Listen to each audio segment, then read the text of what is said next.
Have you ever gazed upon the great pyramids of Giza or the impossible stones of Stonehenge and felt a deep, unsettling question echo in your soul? How, not just the mechanics, not the leverage and manpower that historians offer as a simple explanation, but truly, how did they conceive of such wonders? We are told they used brute force, the sweat and toil of millions, but this answer feels hollow. It feels incomplete, like a beautiful story with the most important chapter torn out. What if their true tool was not of the body, but of the mind? What if they possessed a different kind of power? A secret knowledge that has been systematically buried, burned, and erased from our history. Think of the great libraries that were turned to ash, the sacred texts that were declared heresy, the wisdom of entire civilizations lost to the sands of time. It was not just paper and ink that was destroyed. It was a fundamental truth about our own potential. In our modern world, we are taught a simple, rigid story that reality is purely physical, a collection of objects and forces that we can measure and quantify. But this is the great deception, the most effective illusion ever crafted. What if I told you that the most advanced ancient civilizations, from the mystical priests of Egypt to the philosopher sages of Greece, to the enlightened masters of the Indus Valley, all operated on one profound core principle: the all is mind, the universe is mental. They understood that the physical world you see around you, the world of solid objects and unchangeable circumstances, is merely a shadow, a projection of a deeper mental reality. And your mind, your own consciousness, is not a separate, insignificant observé.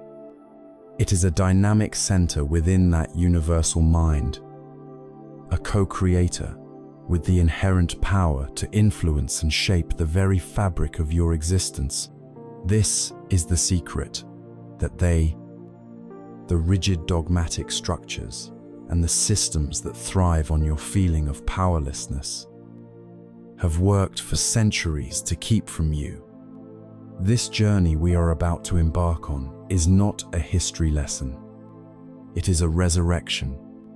We are going to become archaeologists of the soul, digging for buried truths, decoding the whispers of ancient masters, and bridging their timeless wisdom to the modern language of the law of attraction, subconscious power, and universal energy through the power of carefully selected audiobooks.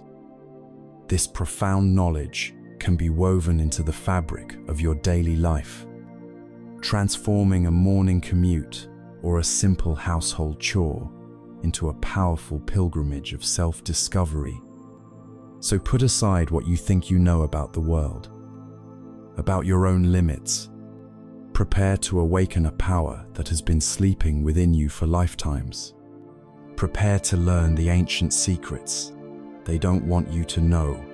To truly begin our journey, we must start at the very foundation, with the master key that unlocks all other doors. This is not a complex set of rules, but a single, staggering truth so profound that once you grasp it, the world you thought you knew will dissolve like a phantom in the morning sun.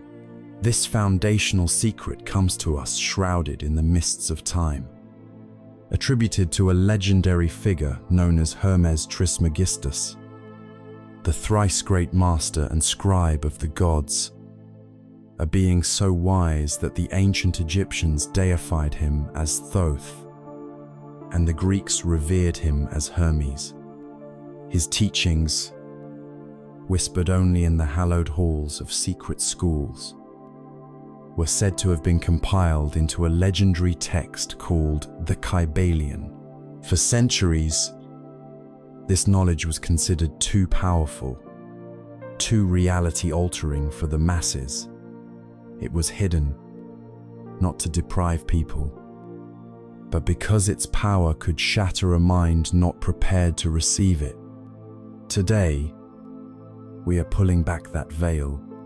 The first and most fundamental of these ancient secrets, the principle upon which all others rest, is this: the all is mind. The universe is mental. Let that statement sink into the very marrow of your bones. It does not say the universe was created by a mind. It says the universe is mind. This is a radical departure from the modern view of a dead, mechanical universe in which consciousness is a random, insignificant accident. The Hermetic teachings proclaim the opposite, that the underlying reality of everything, the substance of all things seen and unseen, is a single, infinite, living mind. They called this source the All. The All is everything that is, and nothing exists outside of it. It is incomprehensible and undefinable, for there is nothing else to define it against. But we can say this: the All, in its essence, is an infinite, living mind. Now, what does this mean for our reality?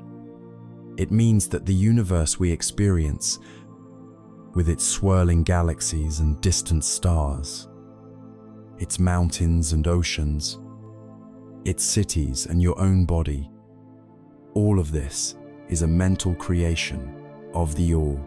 It is held in the mind of the All, just as you might hold the image of a complex world in your own imagination. Think of it this way: when you dream, you create a world that feels completely real to the you inside that dream. You can touch the ground. You can feel the wind. You can interact with other people. That dream world is a mental creation, yet to your dream self, it is the only reality.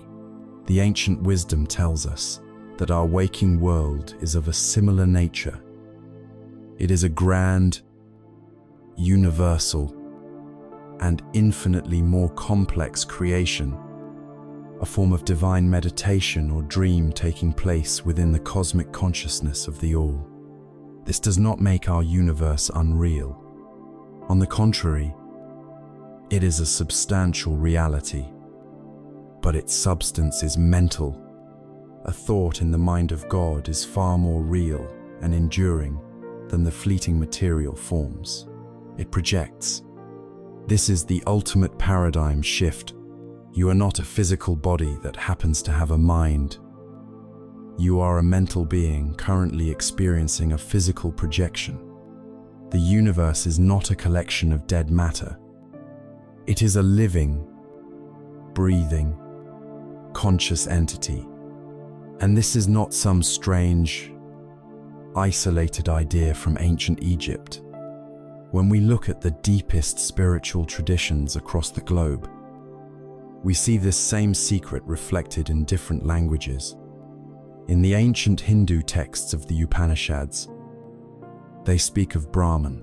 Brahman is the ultimate, unchanging, infinite reality, the one divine ground of all being, and the universe as we know it is simply a manifestation, a play or lila of Brahman. In Mahayana Buddhism, particularly in the Yogacara school, there is a profound concept known as Citta-matra, which translates to mind only. This philosophy posits that our experience of the world is fundamentally constructed by consciousness. We do not perceive an external world directly. We perceive the representations created by our own mind.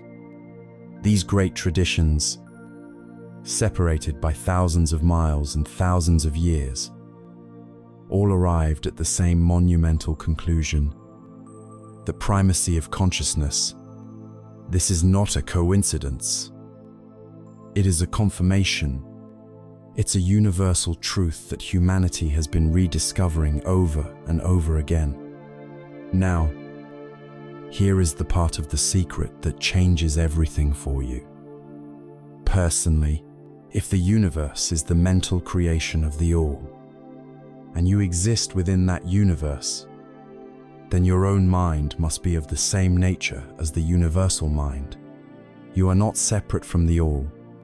You are a finite mind existing within an infinite one. You are a thought form within the divine imagination, but you are a special kind of thought form, one that has been gifted with self-awareness and a measure of the same creative power. Imagine a single wave rising from the ocean. That wave has its own temporary identity, its own form, its own journey. But is it ever truly separate from the ocean? No. Its very substance is the water of the ocean. It is the ocean expressing itself as a wave for a short time. You are that wave. Your mind is a center of consciousness within the great ocean of the universal mind. And because of this, you are a co-creator. Your thoughts are not just passive, internal events. They are active, vibratory forces that ripple out and interact with the very mental fabric of the universe. Let us imagine the story of Hermes himself as he wanders through a vast, unforgiving desert. The sun beats down, the sand scours his skin, and as far as his eyes can see, there is only barrenness and death. His mind is filled with thoughts of struggle, of lack, of desperation. The world he perceives is a perfect mirror of his internal state. He is trapped. But then, in a moment of profound clarity, the first principle dawns upon him. The all is mind. He stops fighting the desert. He realizes the desert is not his enemy. It is his creation, a projection of his own inner state of consciousness. He sits down upon the sand, closes his eyes, and begins to change his world from the inside out. He stops thinking of lack and starts cultivating a powerful mental image of abundance. He feels the coolness of water on his tongue. He hears the rustle of palm leaves. He smells the scent of damp, fertile earth. He holds this vision in his mind with unwavering focus, not as a desperate wish, but as a present reality. When he opens his eyes, nothing has changed immediately, but his perception has shifted. He is no longer seeing a world of lack. He is now scanning for a world of abundance. His feet, guided by this new inner vision, begin to move in a new direction. He spots a line of rocks he had previously dismissed, and following it, he is led to a small, hidden ravine where a tiny spring trickles from the earth, nourishing a cluster of date palms, a hidden oasis that had been there all along, waiting for him to match its frequency. He did not change the physical world with a magical snap of his fingers. He changed his mental state, which allowed him to perceive and be guided to the aspect of the physical world that matched his new vibration. This is the power of the first secret. You live in a mental universe. Your thoughts are not meaningless chatter. They are the paintbrushes with which you color the canvas of your life. Every circumstance, every relationship, every state of your health or your finances began first as a thought, a belief, a sustained mental state, either your own or one you accepted from the collective. This is the ultimate responsibility and the ultimate freedom. If the world around you is not to your liking, you do not need to fight it with brute force. You must begin the sacred work of changing the thoughts that created it. But this raises a critical question. If the universe is mental, what is the exact mechanism that connects the inner world of thought to the outer world of form? How does a thought, an immaterial concept, become a physical thing?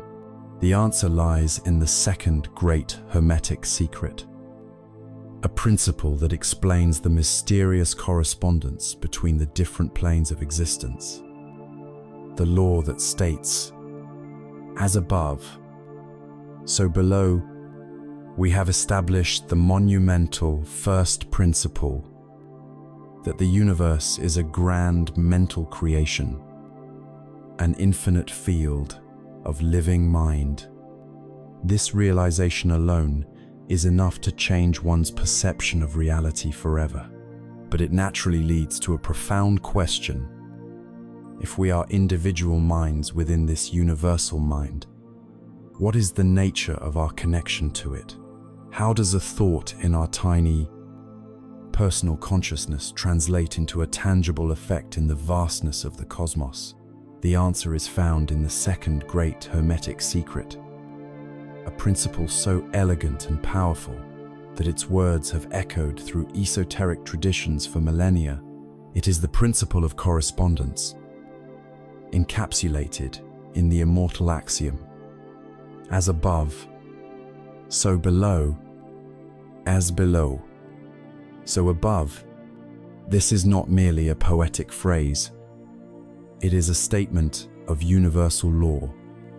It declares that there is always a harmony, an agreement, and a correspondence between the laws and phenomena of the various planes of being.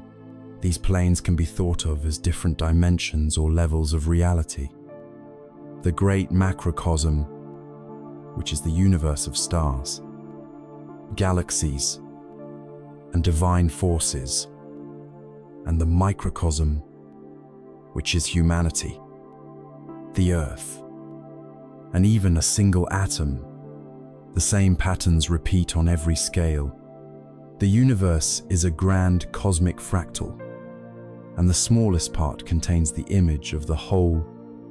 This was a cornerstone of ancient wisdom. They did not see heaven and earth as two separate, disconnected realms. They saw them as different octaves of the same song, intimately woven together. The most breathtaking evidence of this understanding is written in stone across the face of our planet. Look again at the Giza Plateau. For centuries, mainstream Egyptology insisted that the three great pyramids were simply grandiose tombs, their placement arbitrary. But when you apply the lens of as above, so below, a stunning truth is revealed. The layout of the three pyramids on the ground is a perfect terrestrial map of the three stars in Orion's belt. The scale is precise. The relative brightness of the stars is mirrored in the size of the pyramids, and even the faint offset of the third star is replicated perfectly by the third pyramid's position. This was not a coincidence. This was an act of supreme sacred engineering. The ancient priests and architects understood that by mirroring the heavens on earth, they were creating a powerful resonant link. They were drawing down the cosmic energies of Orion, a constellation associated with the god Osiris and the cycle of death and rebirth, directly into the heart of their civilization. They were harmonizing their kingdom on earth with the divine order of the heavens. This practice wasn't unique to Egypt.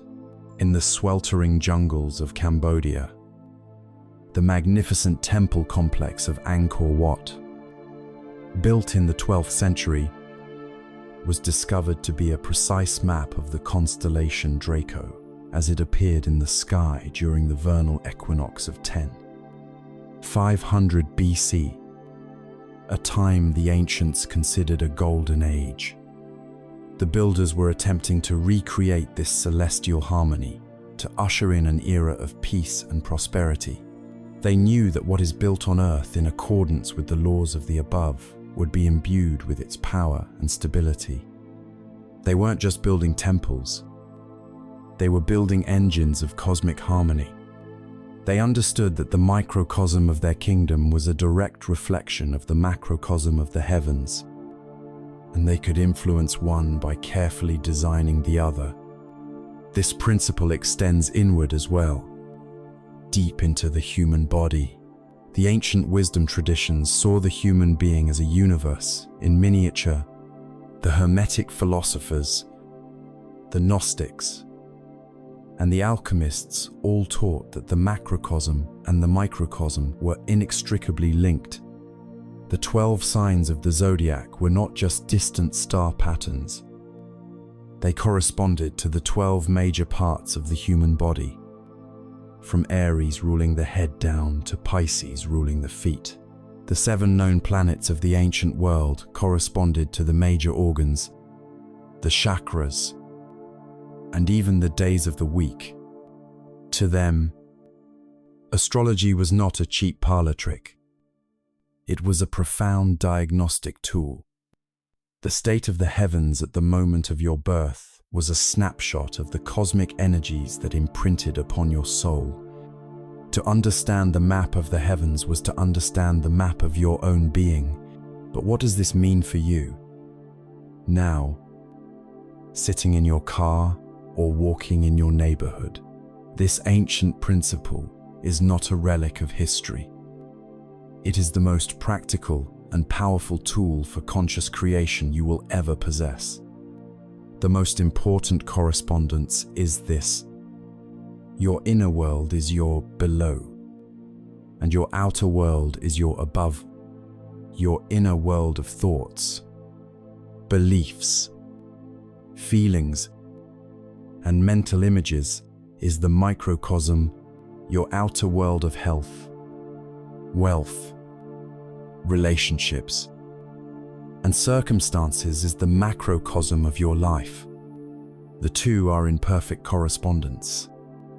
Your outer world is a flawless mirror reflecting back to you the exact state of your inner world. Think of your reality as a movie being projected onto a giant screen. The screen is your life, the events and people you see. Now imagine there is a scene you do not like, a character who is cruel or a situation that is painful. What do most people do? They run up to the screen and try to scrub the image off. They yell at the characters on the screen. They try to paint a new scene over the old one. This is what we are doing when we struggle and fight with our external circumstances. When we blame other people for our problems. When we try to force change through sheer effort and willpower in the outer world. It is exhausting, and it is utterly futile. The ancient secret of as above, so below teaches us that the image on the screen is not the source. It is only the projection, the source. The film that is creating the image is inside the projector. That projector is your own consciousness. If you want to change the movie of your life, you must stop fighting the screen and go inside the projection booth to change the film. You must change your thoughts, heal your limiting beliefs, and cultivate the feelings you wish to experience. When you change the film within, the image on the screen of your life has no choice but to change accordingly. This is law. There is a powerful story of a king who was obsessed with understanding the universe. He commanded his astronomers to map the heavens. and his armies to conquer the earth, believing that by controlling the above, he could control his own destiny.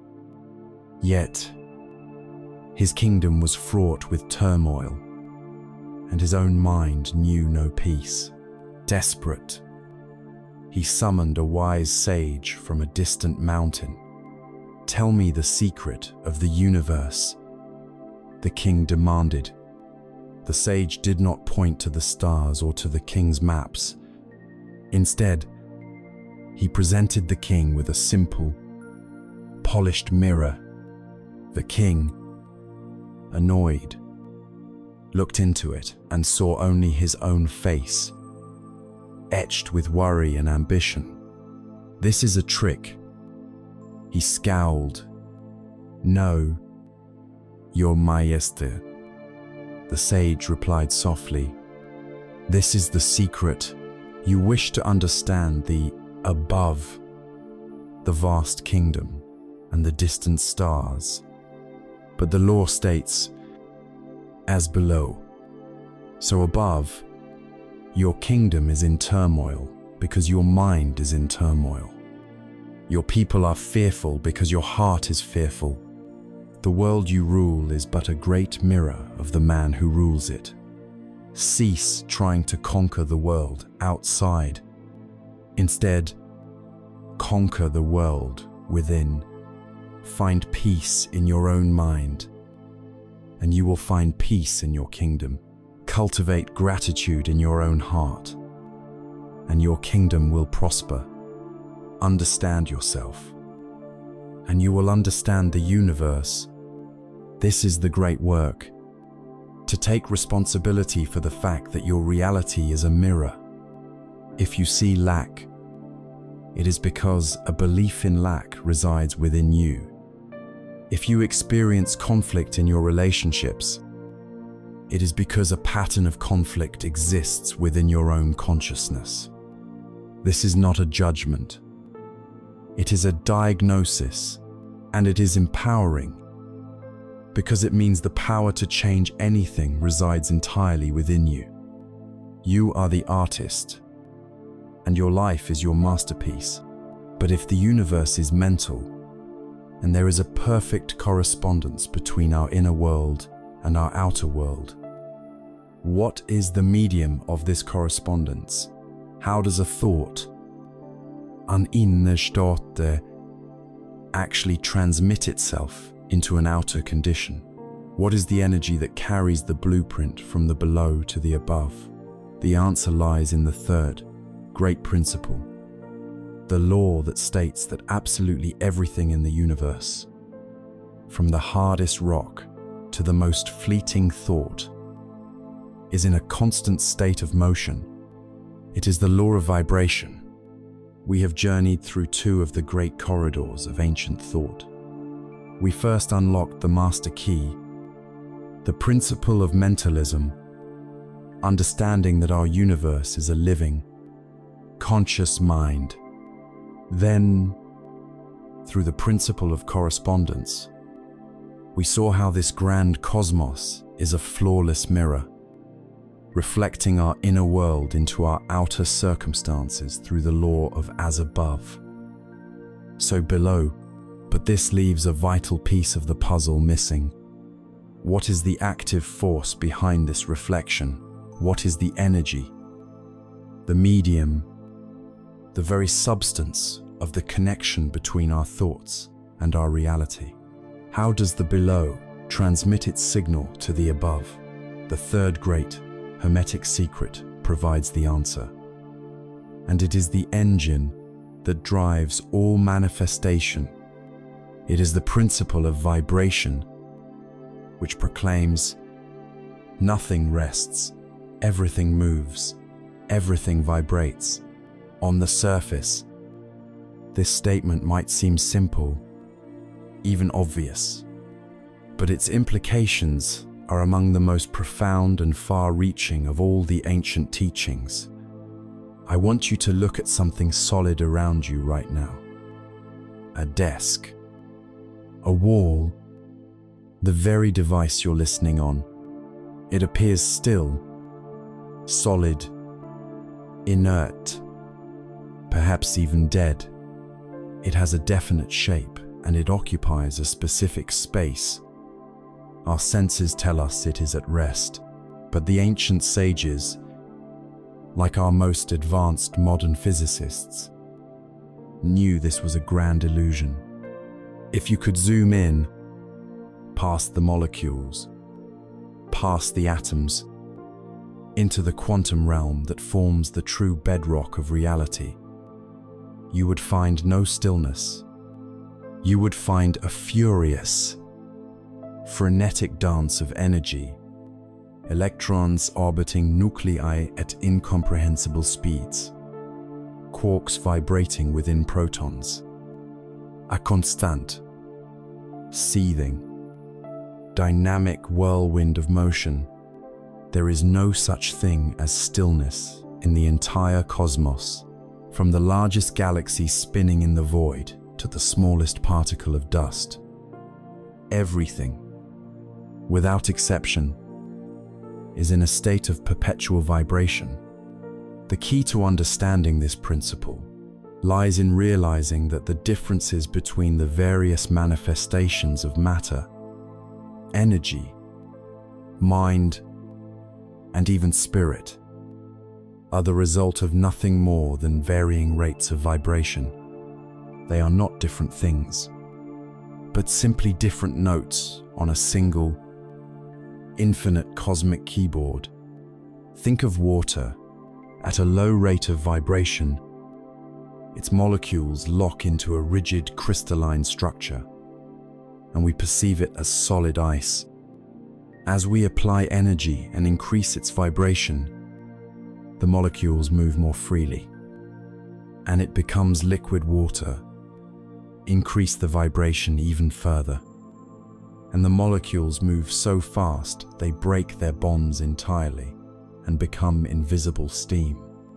The substance remains the same, H2O, but its expression, its state of being, has been completely transformed by changing its frequency. The Hermetic philosophers taught that this principle applies to everything. Matter is simply spirit vibrating at an intensely low frequency, so low that it becomes perceptible to our physical senses, and spirit is simply matter vibrating at an impossibly high frequency, so high that it becomes intangible and imperceptible to us. The entire universe, from a rock to an archangel, from a thought to a galaxy, exists on this one continuous spectrum of vibration. For centuries, this was considered pure mysticism. But today, our deepest scientific inquiries are leading us right back to this ancient truth. Quantum physics has shown us that at the subatomic level, the universe isn't made of tiny solid things, but of probabilities, of waveforms, of fields of vibration. Modern string theory proposes that the fundamental constituents of reality are not particles at all, but unimaginably small, one-dimensional strings of energy. And the way each string vibrates determines how we perceive it. One frequency of vibration produces an electron, another produces a photon, another a quark. In this view, the universe is not a machine. It is a symphony. The laws of physics are the harmonies of this grand cosmic music. And now, through the stunning science of cymatics, we can literally watch this principle in action. When you place sand on a metal plate and vibrate it with a specific sound frequency, the chaotic grains of sand do not just bounce around randomly. They instantly snap into order, forming breathtakingly intricate and beautiful geometric patterns. The very mandalas and sacred shapes the ancients revered.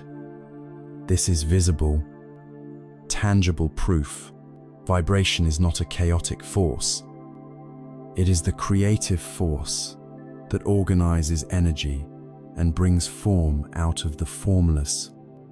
So what does this cosmic law mean for you? It means everything. Because you are not just a body that is subject to vibration. You are vibration. You are a complex, multi-layered vibrational being. Every cell in your body is vibrating. Every thought in your mind is a vibration. Every emotion you feel is a vibration. And this is the secret behind the law of attraction. Demystified and made clear, it is not some kind of cosmic wish-granting service. It is simply the law of vibration in action. You are a living, breathing, broadcasting tower. And the signal you are constantly sending out into the universe is your dominant vibrational state, which is determined by your dominant emotions. Think of your feelings as a vibrational ladder. At the very bottom, you have the densest, heaviest, and slowest frequencies, the emotions of shame, guilt, and fear. As you move up the ladder, you come to anger, then to desire, then to contentment, and at the very top, you find the lightest, fastest, and most expansive frequencies, the emotions of joy, gratitude, love, and peace. You are always somewhere on this ladder, and the place where you habitually reside is your vibrational set point, according to the immutable law that like attracts like. You can only attract into your life people, experiences, and circumstances that are a vibrational match to the signal you are broadcasting. You do not attract what you want with your mind. You attract what you are with your being.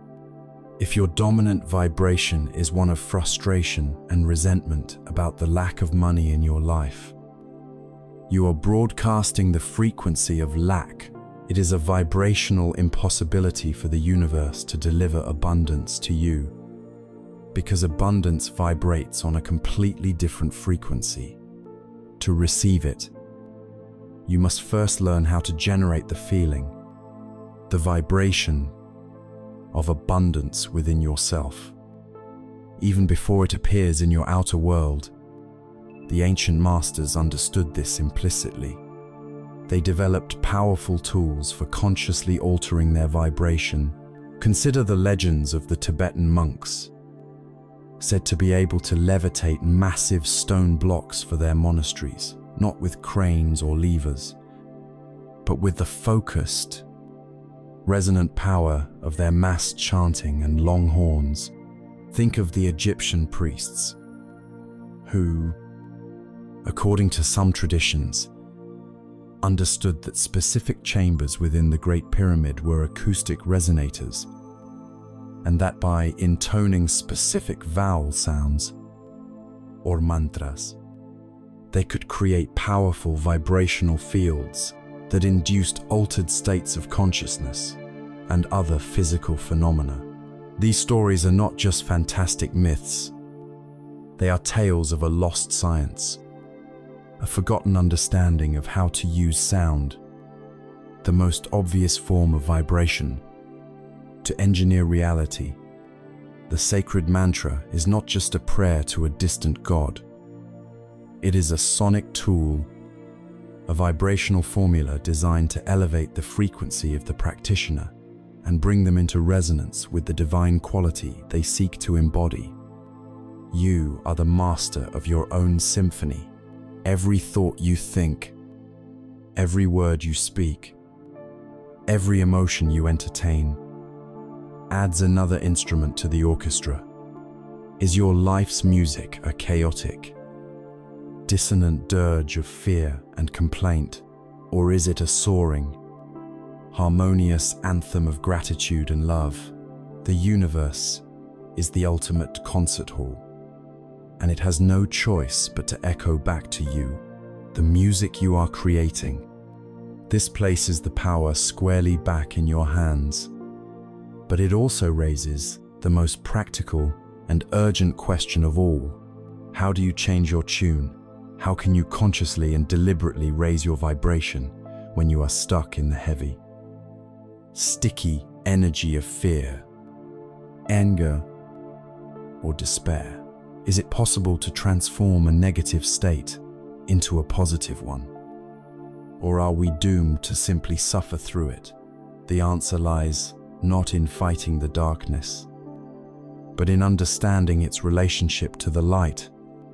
It is found in the fourth great secret, the master key to mental transformation, the principle of polarity. We have journeyed deep into the foundational truths of our reality. We now understand that we live within a great mental universe, that our outer world is a perfect mirror of our inner world through correspondence, and that the energetic language connecting these two realms is the law of vibration. This understanding is liberating, but it also presents us with our most pressing challenge. We know that we must raise our vibration to attract a better reality. But how do we do that?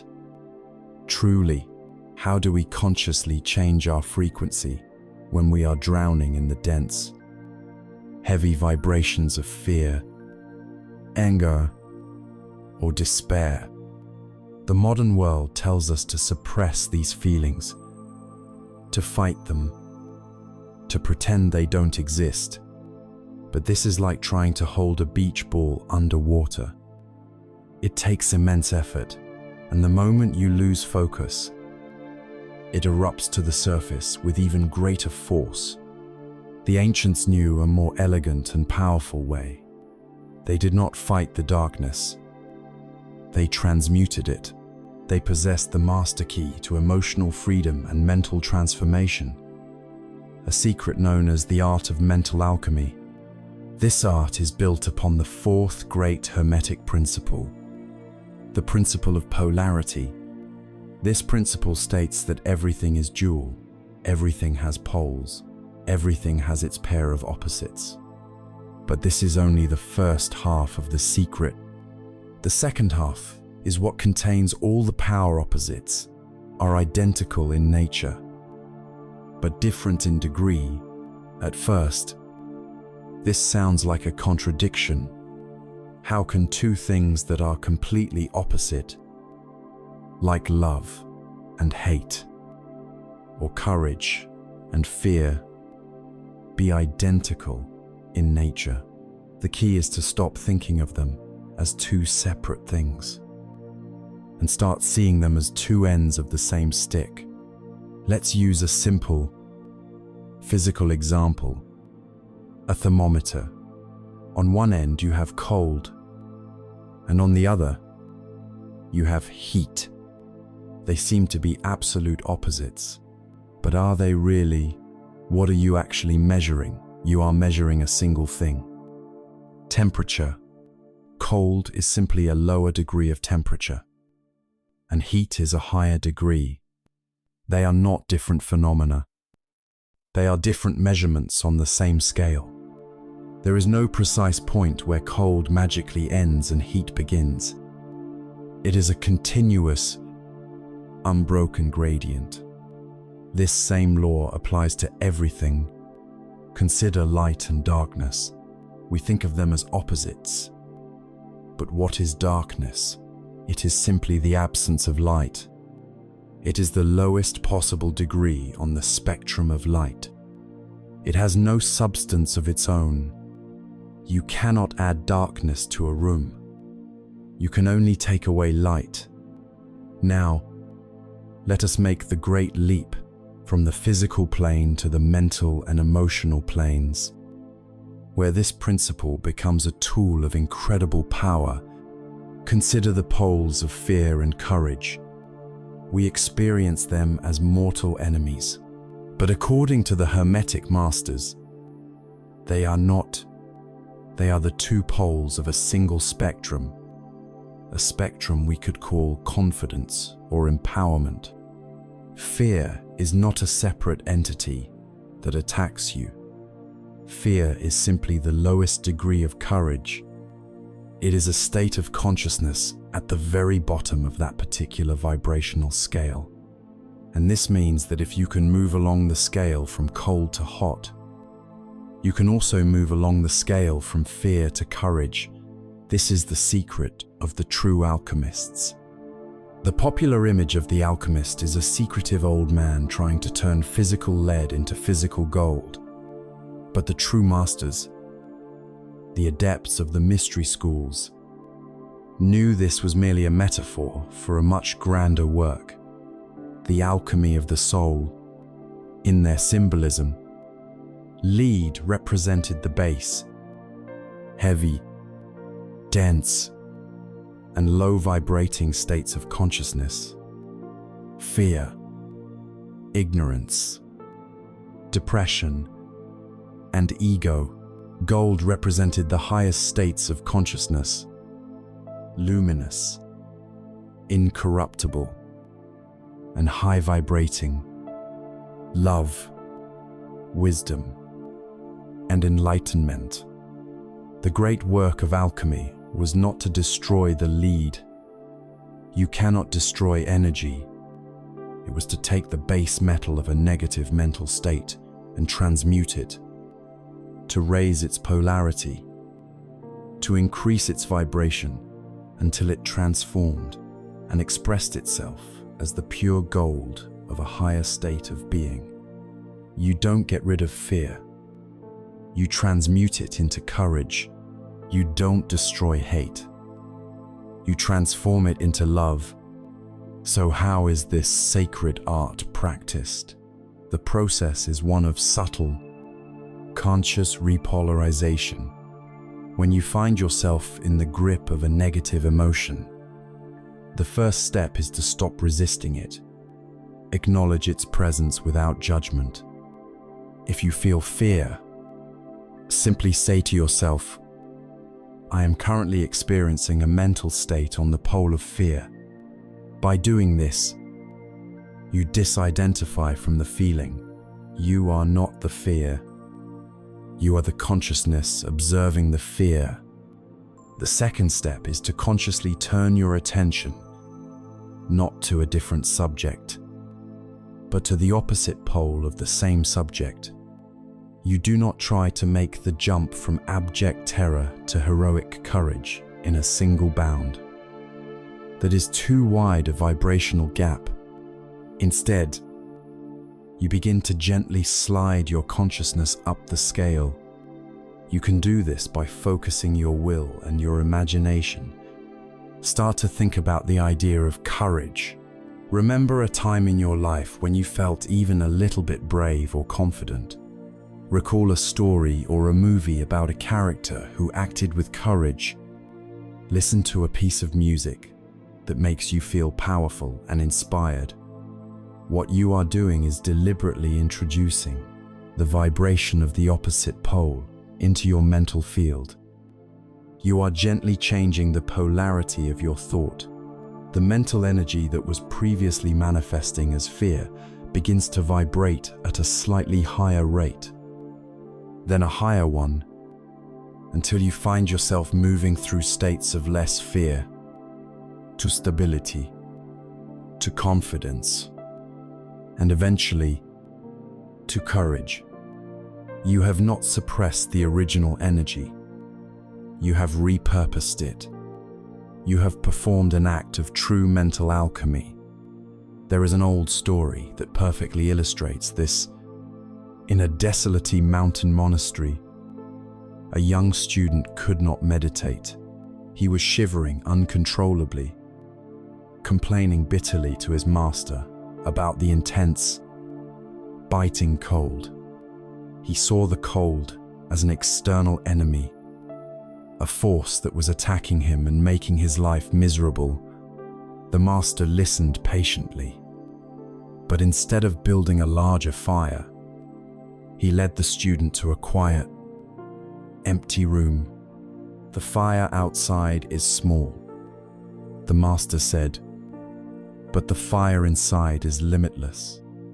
Stop fighting the enemy you call cold.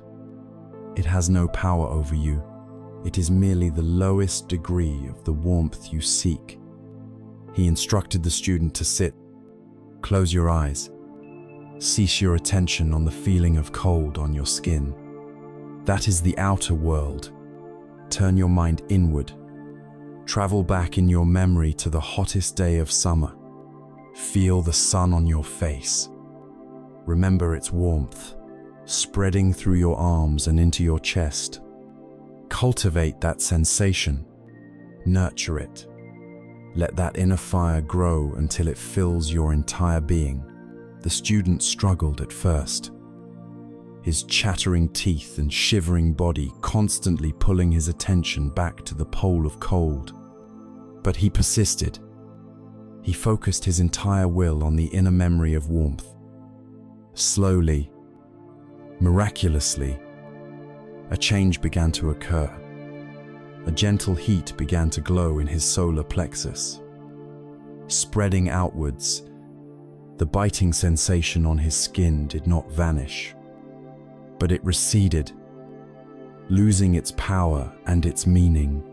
He had not changed the temperature of the room. He had changed his own polarity. And in doing so, he became the master of his own experience.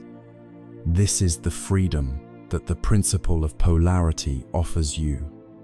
You are no longer a helpless victim of your moods and emotions. You are a mental alchemist, standing in your own laboratory of consciousness. You possess the divine ability to take the lead of your darkest moments and transmute it into the radiant gold of your highest potential. This is a profound power, the ability to consciously climb the ladder of vibration. But as you begin to practice this, you will notice another of life's great mysteries. Life is not static.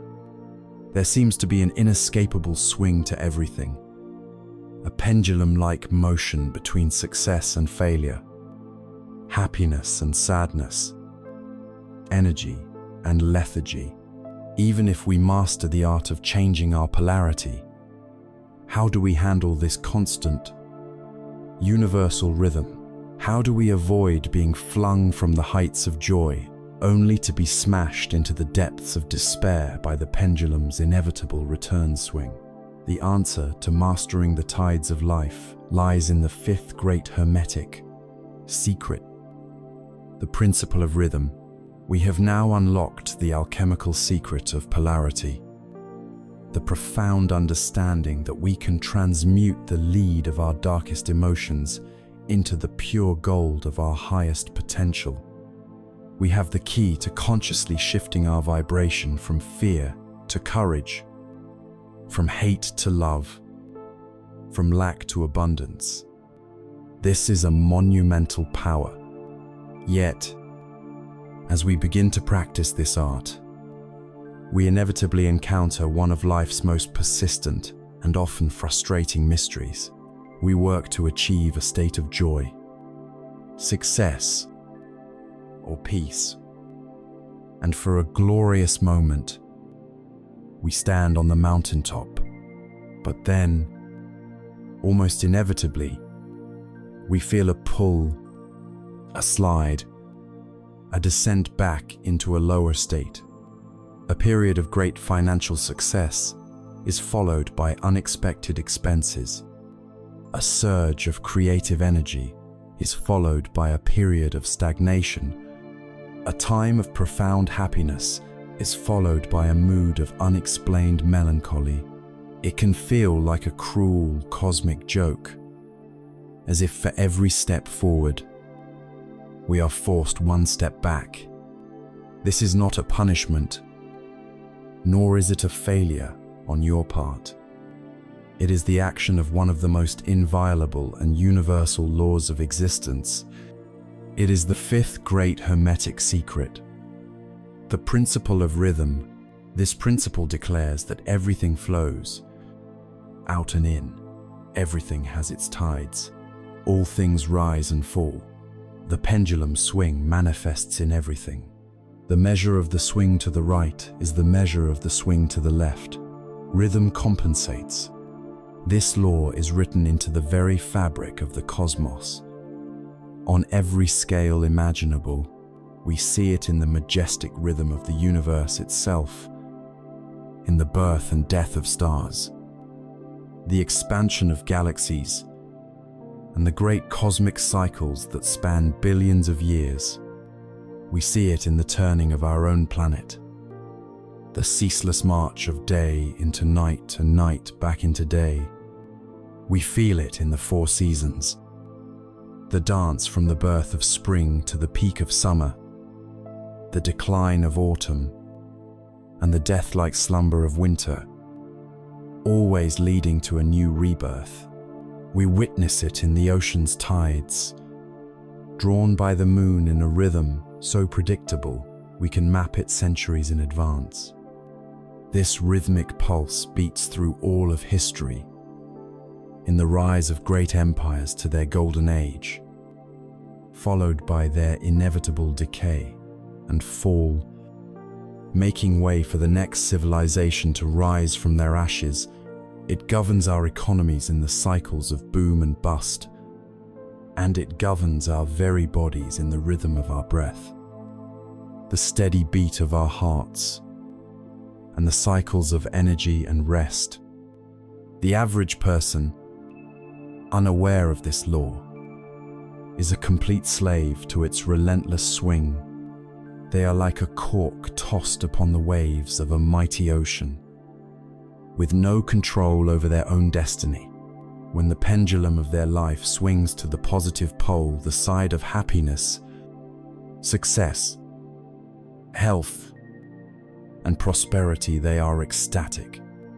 They grab onto this state with all their might, believing they have finally made it, that this high will last forever. In their excitement and attachment, they allow the pendulum to swing to its absolute limit on the positive side, but the law is immutable. The measure of the swing to the right is the measure of the swing to the left. By indulging in an extreme high, they have unwittingly given an equal amount of energy to the inevitable and compensatory swing back to the negative pole. And so, when the pendulum swings back, they are plunged into failure, sadness, and despair. They feel like a victim of fate, cursed by bad luck, completely unaware that this painful low was the necessary and equal reaction to their previous unrestrained high. They are helplessly carried back and forth, their emotional life a constant, exhausting oscillation between elation and misery, forever trapped on the pendulum's bob. But the masters, the adepts of the ancient world, knew this secret, and they knew there was a way to escape this slavery. They did not attempt to stop the pendulum. They knew that would be as foolish and futile as trying to stop the tides or prevent the sun from setting. The rhythm is a law of the universe and cannot be annulled, but they learned how to escape its effects upon their own consciousness. They learned how to let the pendulum swing beneath them, while they remained poised, serene, and unshaken. This is the application of what is known in the Hermetic teachings as the law of neutralization. It is the art of rising above the unconscious swing of the emotional pendulum. To understand this, imagine a large, ornate grandfather clock. Picture its heavy brass pendulum swinging in its eternal, rhythmic arc. Left, right, left, right. Now, imagine you are a tiny being standing on the very bottom of that swinging bob. Your entire world would be a violent, disorienting rush from one extreme to the other. Now, Imagine you could begin to climb up the pendulum's long rod. As you climb higher and higher, the violence of the swing lessens. Finally, with great effort and will, you reach the very top, the single point from which the entire pendulum is suspended. At this pivot point, there is stillness. The rod is still swinging wildly beneath you. The world of extremes is still in motion. But you, at the point of suspension, are at rest. You are neutralized. You can observe the swing without being a part of it. This is the secret of the masters. They learn through mental discipline and profound understanding to raise their conscious eye, their center of awareness, to this higher plane, to this pivot point of the soul. This is not a state of cold, passionless apathy. It is a state of dynamic stillness, of unshakable poise.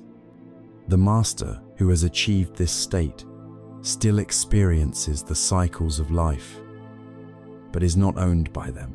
When the pendulum swings to the side of success and abundance, they accept it with gratitude and use it wisely. But they do not become attached. They do not lose themselves in delirious celebration or let their ego inflate, because they know this is one part of a larger cycle. They enjoy the sunshine without forgetting that the night will come. And so, when the pendulum inevitably swings back toward challenge and scarcity, they are not caught by surprise. They do not fall into despair or victimhood. They face the challenge with equanimity and courage, knowing that this, too, is a temporary state, a necessary part of the rhythm that is already gathering momentum for its return swing toward the light. They have achieved a level of mental fortitude that the unconscious person, tossed about by their every mood, cannot even imagine. Think of it like a master surfer. A novice goes into the ocean and is either terrified of the waves or gets knocked over and churned about, helpless and gasping for air. He is a victim of the ocean's rhythm, but a master surfer does not try to command the ocean to be still. That would be insane. Instead, she studies the rhythm of the waves. She feels their pulse. She paddles with the tide, not against it. She positions herself perfectly. And when the great wave rises, she does not fear it. She does not fight it. She stands up and uses its immense power, harnessing the very energy of the rhythm to carry her forward in a display of exhilarating grace and freedom. She rides the crest of the high, and as the wave's energy subsides, she gracefully disengages, preparing for the next one. She is in harmony with the ocean, a partner in its dance, not a victim of its power. This is how the master of life uses the principle of rhythm. They learn to catch the waves of opportunity and success, riding them to their full potential, and to navigate the troughs of challenge with skill and foresight, always knowing that another wave is on its way. By understanding polarity, you learned how to change your mental state. By understanding rhythm, you learn how to stabilize your consciousness so that you are not thrown off balance by the natural cycles of life. You become the master of the emotional tides, not just a piece of driftwood floating upon them. This gives you the poise and stability necessary to engage in the great work. But this mastery of flow and emotion leads us to an even deeper question. What sets these rhythms in motion in the first place? If life is a pendulum, what gives it the initial push? If the universe is a mirror. What is the ultimate source of the image it reflects? To answer this, we must move beyond the laws that govern the flow of energy and begin to explore the law that governs its very creation. We must delve into the sixth great secret, the absolute and inescapable law of cause and effect. We have navigated the great currents of the cosmos, learning to transmute our inner states with the alchemical fire of polarity and to find our serene center amidst the universal tides through the principle of rhythm. We now possess the tools to manage our emotional world with a grace and stability previously unimaginable. But even this profound mastery begs a deeper question. What force initiates these rhythms? What is the unseen hand that first sets the great pendulum of life in motion? We see the ebb and the flow. But what is the ultimate source of the tide? To answer this, we must transcend the laws that govern the how of existence and confront the law that governs the why.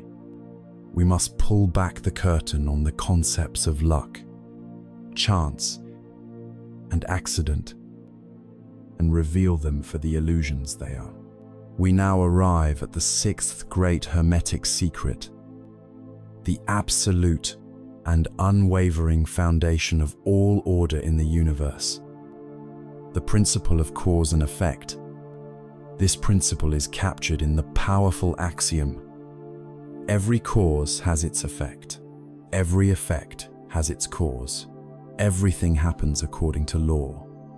Chance is but a name for a law not recognized. There are many planes of causation, but nothing escapes the law. Let this statement dismantle the very idea of randomness in your mind. In the entire, vast, intricate tapestry of the cosmos, there are no dropped stitches, no accidental threads. Every single event, from the collision of distant galaxies to the quiet falling of a leaf, from a chance meeting with a stranger to a sudden flash of inspiration, is an effect flowing from a preceding cause or chain of causes. The universe is not a chaotic casino of random events. It is a perfectly ordered, infinitely complex, an utterly lawful machine of creation. What we call luck is merely the effect of a cause that we are not intelligent enough to perceive. What we call a coincidence is simply the intersection of causal chains that have been in motion long before we were aware of them. The great secret here lies in understanding the phrase, there are many planes of causation. Most people live their entire lives aware only of the most obvious physical plane of cause and effect. A stone is thrown, and a window breaks.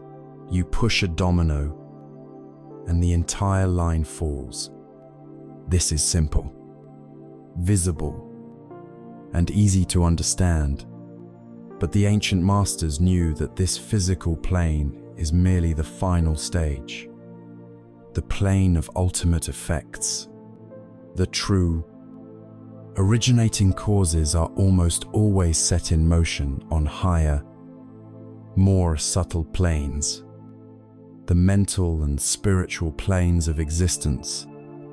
The thoughts you think, the beliefs you hold, the emotions you cultivate, these are not just private, internal events. They are potent, energetic causes being generated on the mental plane. And because nothing escapes the law, these mental causes must, by their very nature, eventually precipitate down through the planes and manifest as physical effects in your life. This understanding divides all of humanity into two distinct groups. It is the difference between being a pawn on the great chessboard of life and becoming the player. The vast majority of people are pawns. They are moved across the board by forces they neither see nor comprehend. Their lives are the sum total of effects from causes they are unconscious of. They are ruled by the suggestions of others, by the beliefs programmed into them during childhood, by the fears inherited from their ancestors, and by the whims of their environment. They see a world of effects: poverty, sickness, unhappiness, and believe these conditions are the cause of their misery. They are constantly reacting, constantly being pushed and pulled, forever living on the plane of effect. And because they live as an effect, they feel like a victim. They blame their parents, their government, their boss, or their bad luck for the state of their lives, completely unaware that these are all just players in a game whose true causes lie hidden within their own consciousness. But the master, the adept, the student of the ancient wisdom, refuses to be a pawn. They do not seek to break the rules of the game, for the law is immutable, but they learn to rise above the board itself. They shift their consciousness from the plane of effects to the higher planes of causation. They stop being the passive result of external forces and consciously decide to become an originating cause. They understand that while they may not be able to control the effects that are already in motion from past causes, they have absolute power in this present moment to initiate new causal chains that will determine their future. The master takes radical responsibility for their inner world, knowing that their mind is a sacred, creative center. Every thought of lack is a cause that must produce an effect of scarcity. Every feeling of resentment is a cause that must produce an effect of conflict. The master refuses to play this game of self-sabotage. Instead, they learn to consciously and deliberately generate causes on the mental plane that align with the reality they choose to experience. They become a master of their thoughts, a ruler of their emotional states, not because it feels nice, but because they know that they are engaging in the most powerful creative act possible. They are playing the game from a higher level. There is a timeless story of two farmers, both facing a long and brutal drought.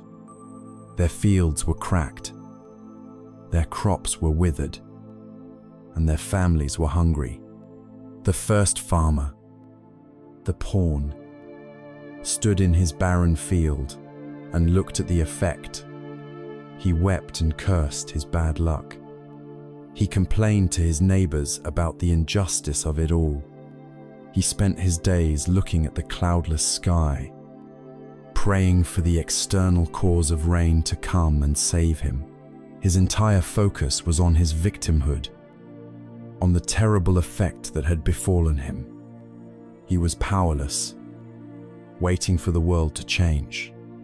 The second farmer, the master, also stood in his barren field and looked at the same effect. But he did not stay there. He raised his consciousness to the plane of cause. He did not ask, "Why is this happening to me?" He asked, "What is the cause of a green and fertile field?" The answer, of course, was water. The rain was one possible cause, but it was a cause outside of his control. So, he asked a more powerful question. How can I become the cause of water flowing to this land? His mind, now focused on causation instead of effect, began to work. He remembered a river that flowed through the valley several miles away. The idea, a mental cause, was born. He drew up plans. Another mental cause. He gathered his tools and his sons. A physical cause, day after day, under the same merciless sun that the first farmer was cursing.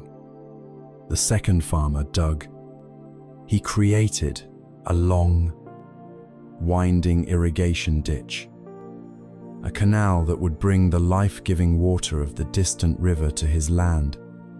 It was hard, grueling work, but it was work done with purpose, with the certain knowledge of the law, and in time, the water began to flow. His fields turned a lush and vibrant green. He had a bountiful harvest, while the first farmer's field remained a wasteland of dust. The second farmer had not been luckier. He had simply refused to be a victim of effect. He had ascended to the plane of cause, and in doing so, had become the master of his own destiny. This is the power that lies dormant within you. To stop blaming the world for the effects you see, and to start creating the causes you desire. You are at a cause point in every single moment, with every thought. You are either reinforcing the chains of past conditioning, or you are forging a new chain leading to a new destiny. This is the essence of true freedom. But this act of creation, this process of generating a cause, is not a sterile, mechanical act. It is a dynamic, living process that involves the interplay of universal energies. What is the nature of these energies that we direct with our will? How does a new creation, a new cause, actually come into being? To understand this final piece of the creative puzzle, we must explore the most intimate and sacred of all the Hermetic secrets. The seventh principle, the principle of gender. Our journey has brought us to the very heart of the creative process. We have unveiled the great law of cause and effect, understanding ourselves not as helpless pawns, but as powerful players, capable of initiating causes that shape our destiny. We have learned to stand at the causal point of our own lives. And yet, one final, beautiful, and most intimate mystery remains. What is the actual process of creation? How does a cause, born as a simple thought in the mind, actually generate its effect? How is an idea, an immaterial spark, nurtured and developed until it can be born into the tangible, physical world? To answer this, we must enter the sacred chamber of the seventh and final great Hermetic secret, the principle that governs all generation, from the birth of a cosmos to the blossoming of a flower. This is the principle of gender. Before we proceed, we must elevate our understanding. The word gender, in this ancient context, has absolutely nothing to do with the physical sex of a human being or any other creature. To limit this cosmic law to biological reproduction would be like mistaking a single drop of water for the entire ocean. Physical sex is merely one of an infinite number of manifestations of this universal principle on the material plane. The principle of gender states that gender is in everything. Everything has its masculine and feminine principles. Gender manifests on all planes. This means that in every single thing, from a particle of dust to the highest archangel, from the creation of a universe to the writing of a poem, there is a dynamic interplay between two fundamental energies, a masculine and a feminine pole, and crucially, it is only through the union and cooperation of these two poles that any creative act, on any plane, can ever be completed. Let us first examine the masculine principle. This is the pole of the I, the will, the projective force. It is the energy that gives, directs, and initiates. In Taoist philosophy, It is the yang aspect, active, bright, and solar. The masculine principle is the spark that starts the fire. It is the sower who holds the seed. It is the dynamic impulse that pushes outward, seeking to express itself, to make its mark upon the world.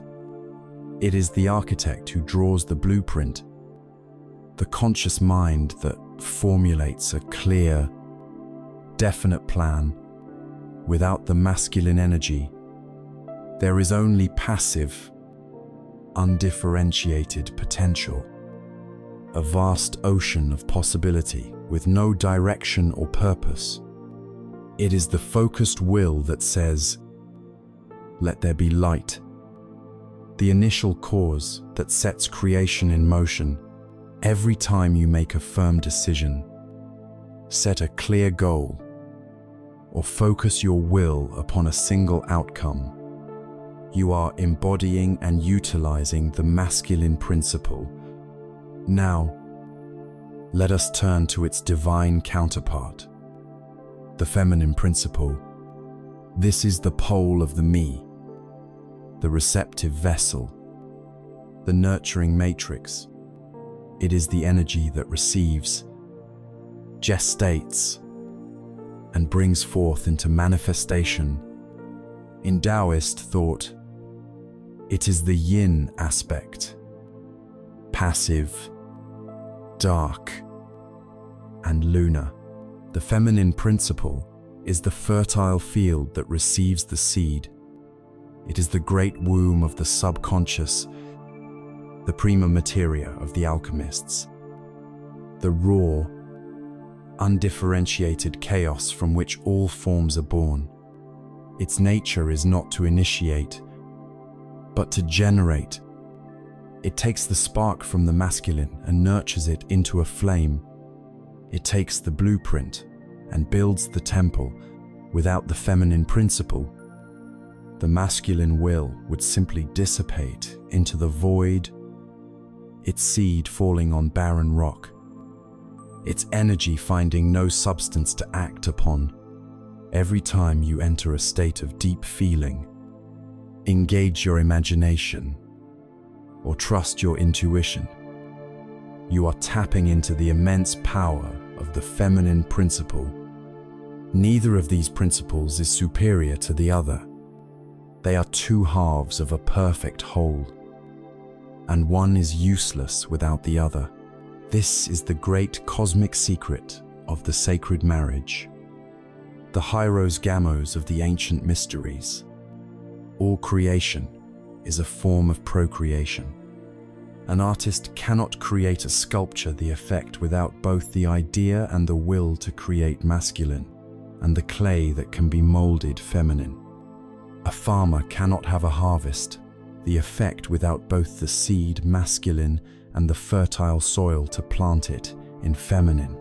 And you, as a conscious creator, cannot manifest your desires into reality, the effect without the proper union of these two principles within your own consciousness.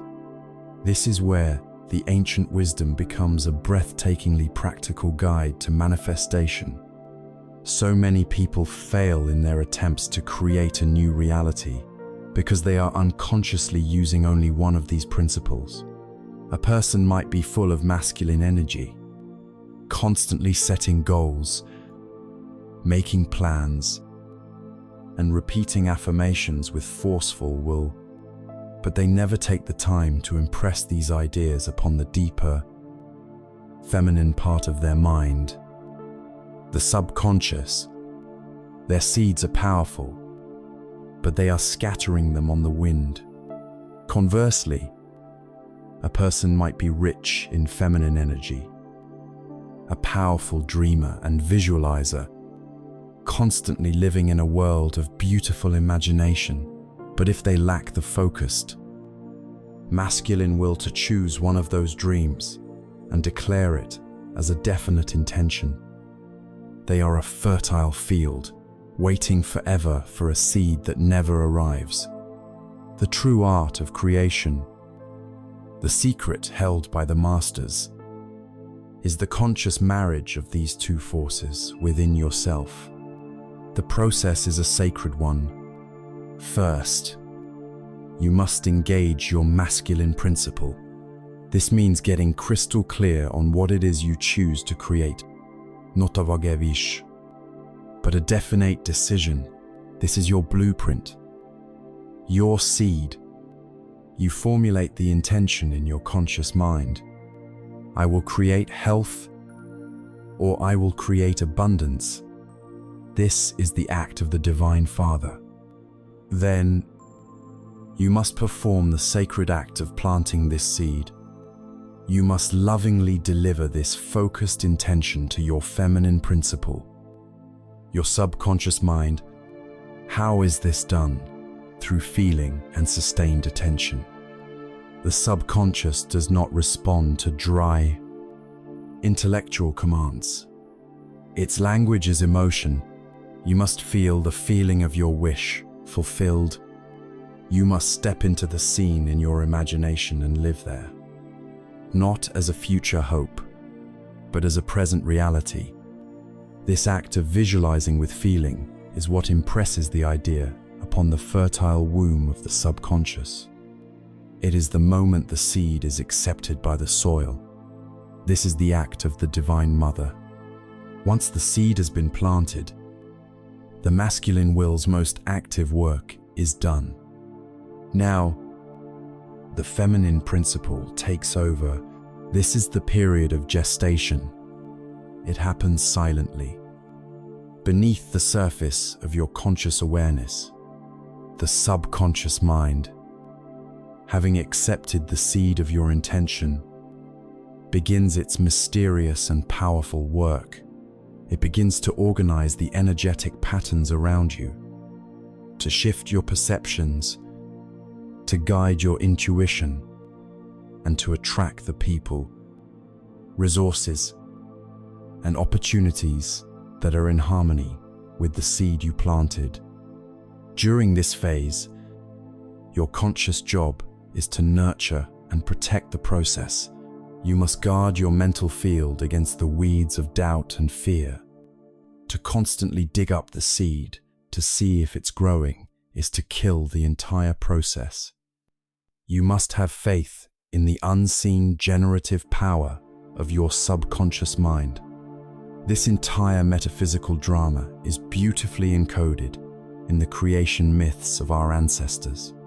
The Egyptians told of Atum-Ra, the all-powerful solar deity, masculine, who brought forth the first gods from his own being, often interacting with Nun, the primordial, watery abyss of chaos and potentiality, feminine.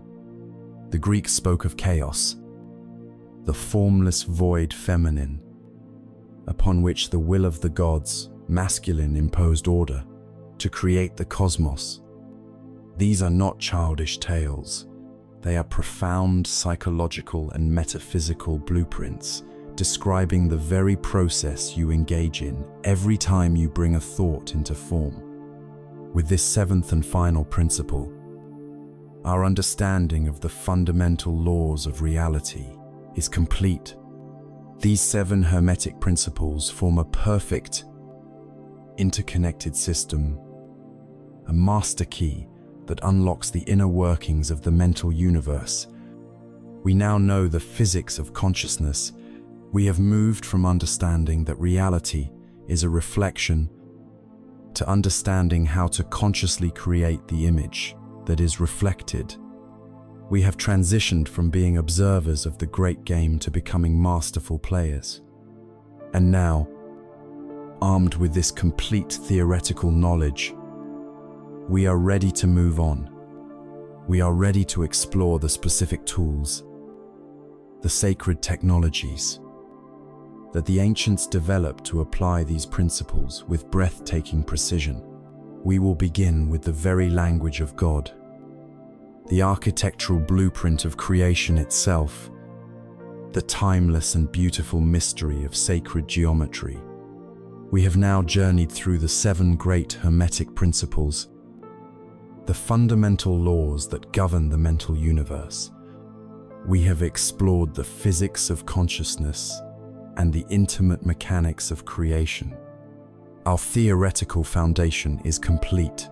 We now stand at a new gateway, ready to move from the abstract laws to the tangible tools, the sacred technologies that the ancient masters employed to consciously apply these principles. We begin with the most fundamental of all creative languages, a science and an art that the ancients believed was the very signature of God written into the fabric of reality. We begin with sacred geometry. The great Greek philosopher Plato, an initiate of the ancient mystery schools, declared that God geometrizes. This was not a casual remark. It was the expression of a profound truth, understood by the wise from the banks of the Nile to the plains of India. They believed that the universe did not spring from chaos by random chance, but was the result of a deliberate, orderly, and intelligent design of breathtaking beauty. And the patterns of this divine design, the very blueprint of creation itself, were geometric. These shapes and ratios were not considered human inventions, but divine discoveries, universal constants that existed before humanity and will exist long after. To understand geometry was to read the mind of God. It was a pathway to gnosis, to a direct knowing of the divine order that underpins all of existence. By studying the elegant perfection of a hexagon in a honeycomb or the spiraling arms of a distant galaxy, they felt they were glimpsing the pure thought forms of the Creator. At the heart of this sacred science lie several key patterns, forms that are found repeated on every scale of being, from the infinitesimal to the infinite. Perhaps the most famous and profound of these is the symbol known as the flower of life, found etched into the ancient stone of the Temple of Osiris in Abydos, Egypt, and in sacred sites all over the world. This symbol is formed from a series of perfectly overlapping circles of the same size. From its elegant curves emerge all the other patterns of creation. It is considered a divine blueprint containing the totality of the universe, the foundational hologram that gives birth to every atom, every cell, every planet, and every star. It is the ultimate symbol of unity and interconnectedness, a visual reminder that everything in the universe originates from a single source, a single thought. Within this master pattern, we discover another of creation's most persistent secrets, the golden ratio, also known as phi. This is a special mathematical ratio, approximately 1/618, that the ancients revered as the most beautiful and harmonious proportion in the universe. Once you learn to see it, you will begin to see it everywhere. It is in the elegant, spiraling chambers of a nautilus shell. It is in the arrangement of seeds in a sunflower head and the petals of a blooming rose. It governs the proportions of your own body, from the bones in your fingers to the structure of your DNA. The great artists of the Renaissance, heirs to this ancient knowledge, built their masterpieces around it. The architects of the Greek Parthenon used it to create a temple of such perfect harmony that it still takes our breath away thousands of years later. The golden ratio is the universe's preferred aesthetic, a fundamental constant of beauty that whispers of a divine and intelligent designer. And from the matrix of the flower of life emerges another potent symbol, Metatron's cube. This complex figure contains within it all 5 of the Platonic solids: The shapes the ancients believed were the literal building blocks of physical matter. Metatron's cube is seen as a map of creation, a diagram of the flow of energy from the infinite creative potential of the divine down through the various stages of manifestation into the material world. It represents the perfect order and balance that is necessary for reality to exist. To gaze upon this symbol is to gaze upon the gridwork of the cosmos, the scaffolding upon which our world is built. But for the ancient masters, this was not just a fascinating intellectual exercise. It was not enough to simply admire these patterns. The true secret, the alchemical application of this knowledge, lay in the principle of resonance. They understood, just as we explored in the law of vibration, that these geometric forms are not just static, two-dimensional images. They are patterns of energy, frozen music. Each one holds and radiates a specific, coherent, and high-frequency vibration, the vibration of divine order, harmony, and perfect balance. The world of human emotion and thought, by contrast, is often chaotic, dissonant, and low-vibrating. The ancients knew that by consciously surrounding themselves with the patterns of sacred geometry, they could attune their own chaotic energy fields to these higher, more stable frequencies. This is why they built their temples, their cathedrals, and their stone circles with such breathtaking geometric precision. A Gothic cathedral, with its golden ratio proportions and rose windows patterned after the flower of life, was not just a building, it was a vibrational engine.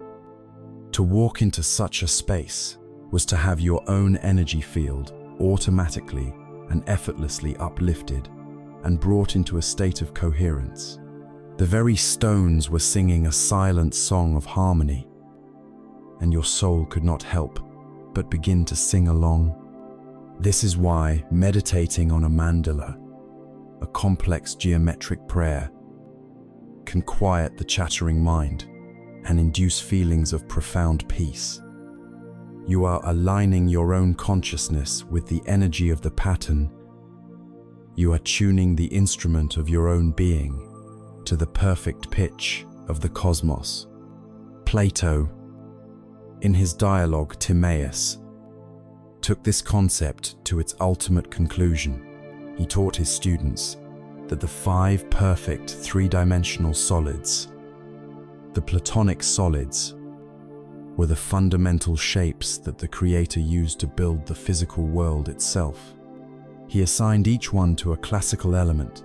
The stable cube represented earth, the sharp and pointed tetrahedron represented fire, the smooth and flowing octahedron represented air, the complex, almost liquid icosahedron represented water, and the 5th and most mysterious solid, the dodecahedron, with its 12 pentagonal faces.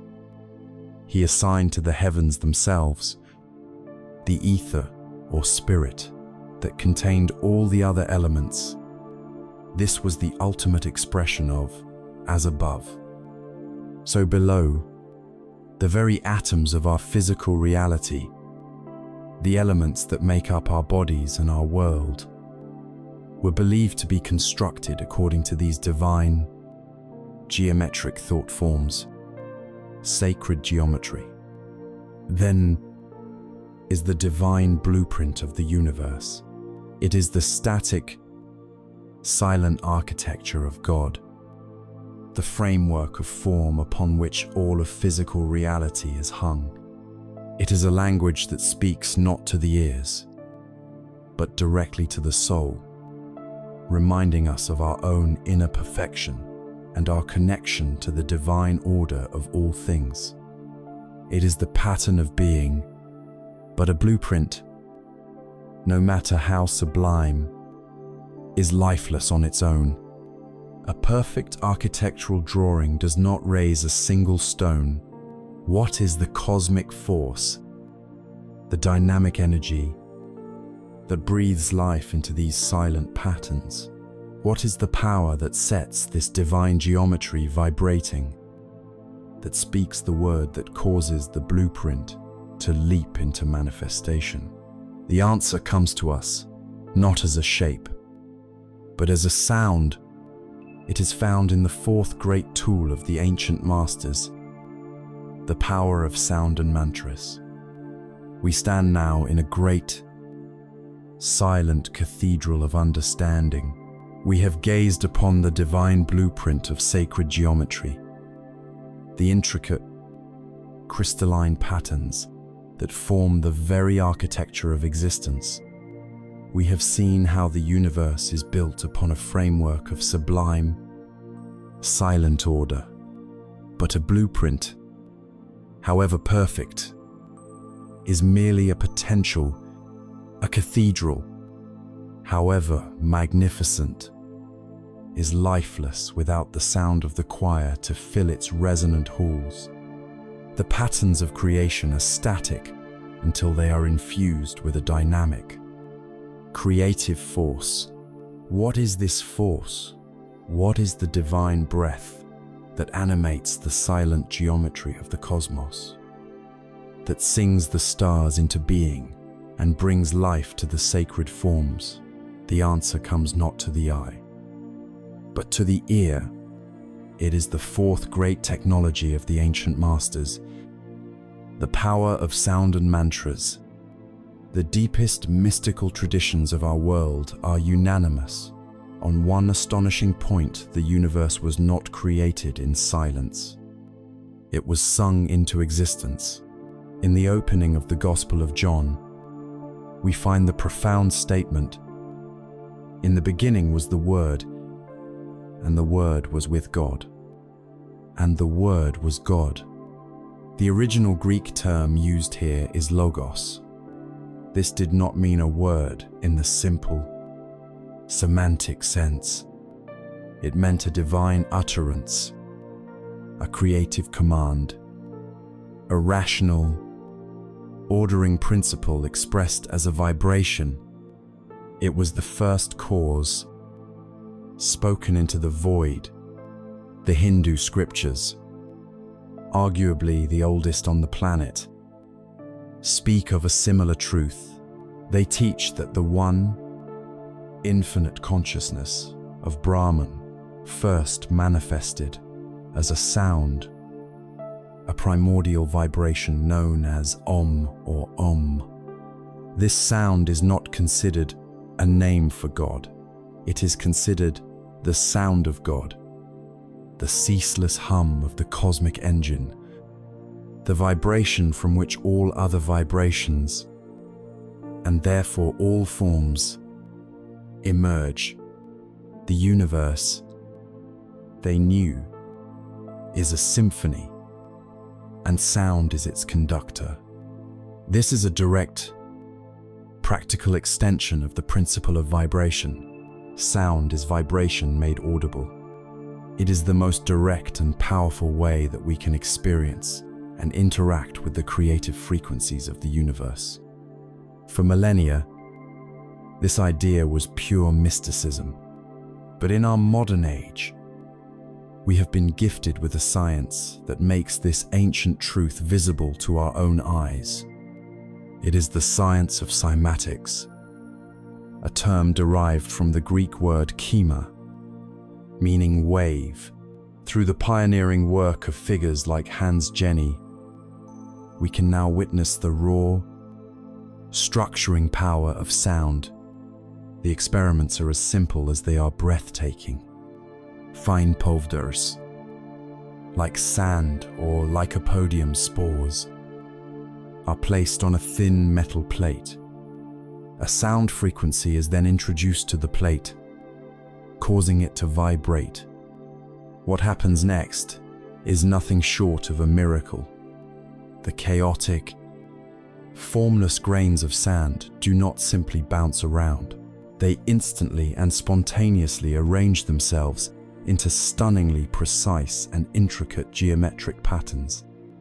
A simple change in frequency and a hexagonal pattern dissolves and instantly reforms into a complex star. Another change, and a beautiful floral mandala appears where there was once chaos. We are literally watching sound bring order to matter, and most miraculously of all, the patterns that appear are often identical to the sacred geometric forms revered by the ancients. The flower of life, star tetrahedrons, and concentric circles. This is not a coincidence. It is a demonstration of a fundamental law. Sacred geometry is the structure of reality, and sacred sound is the force that generates that structure. The ancient priests and shamans were the first cymatic engineers. They did not have oscilloscopes and signal generators, but they had something far more sophisticated, highly attuned consciousness and a deep, intuitive understanding of resonance. They knew that the human body and the human mind were complex vibrational instruments, and that they could be tuned like a lute or a lyre with the correct application of sound. Legends from ancient Egypt speak of priests using specific vowel sound chants within the resonant granite chambers of the Great Pyramid. They understood that these were not just stone rooms.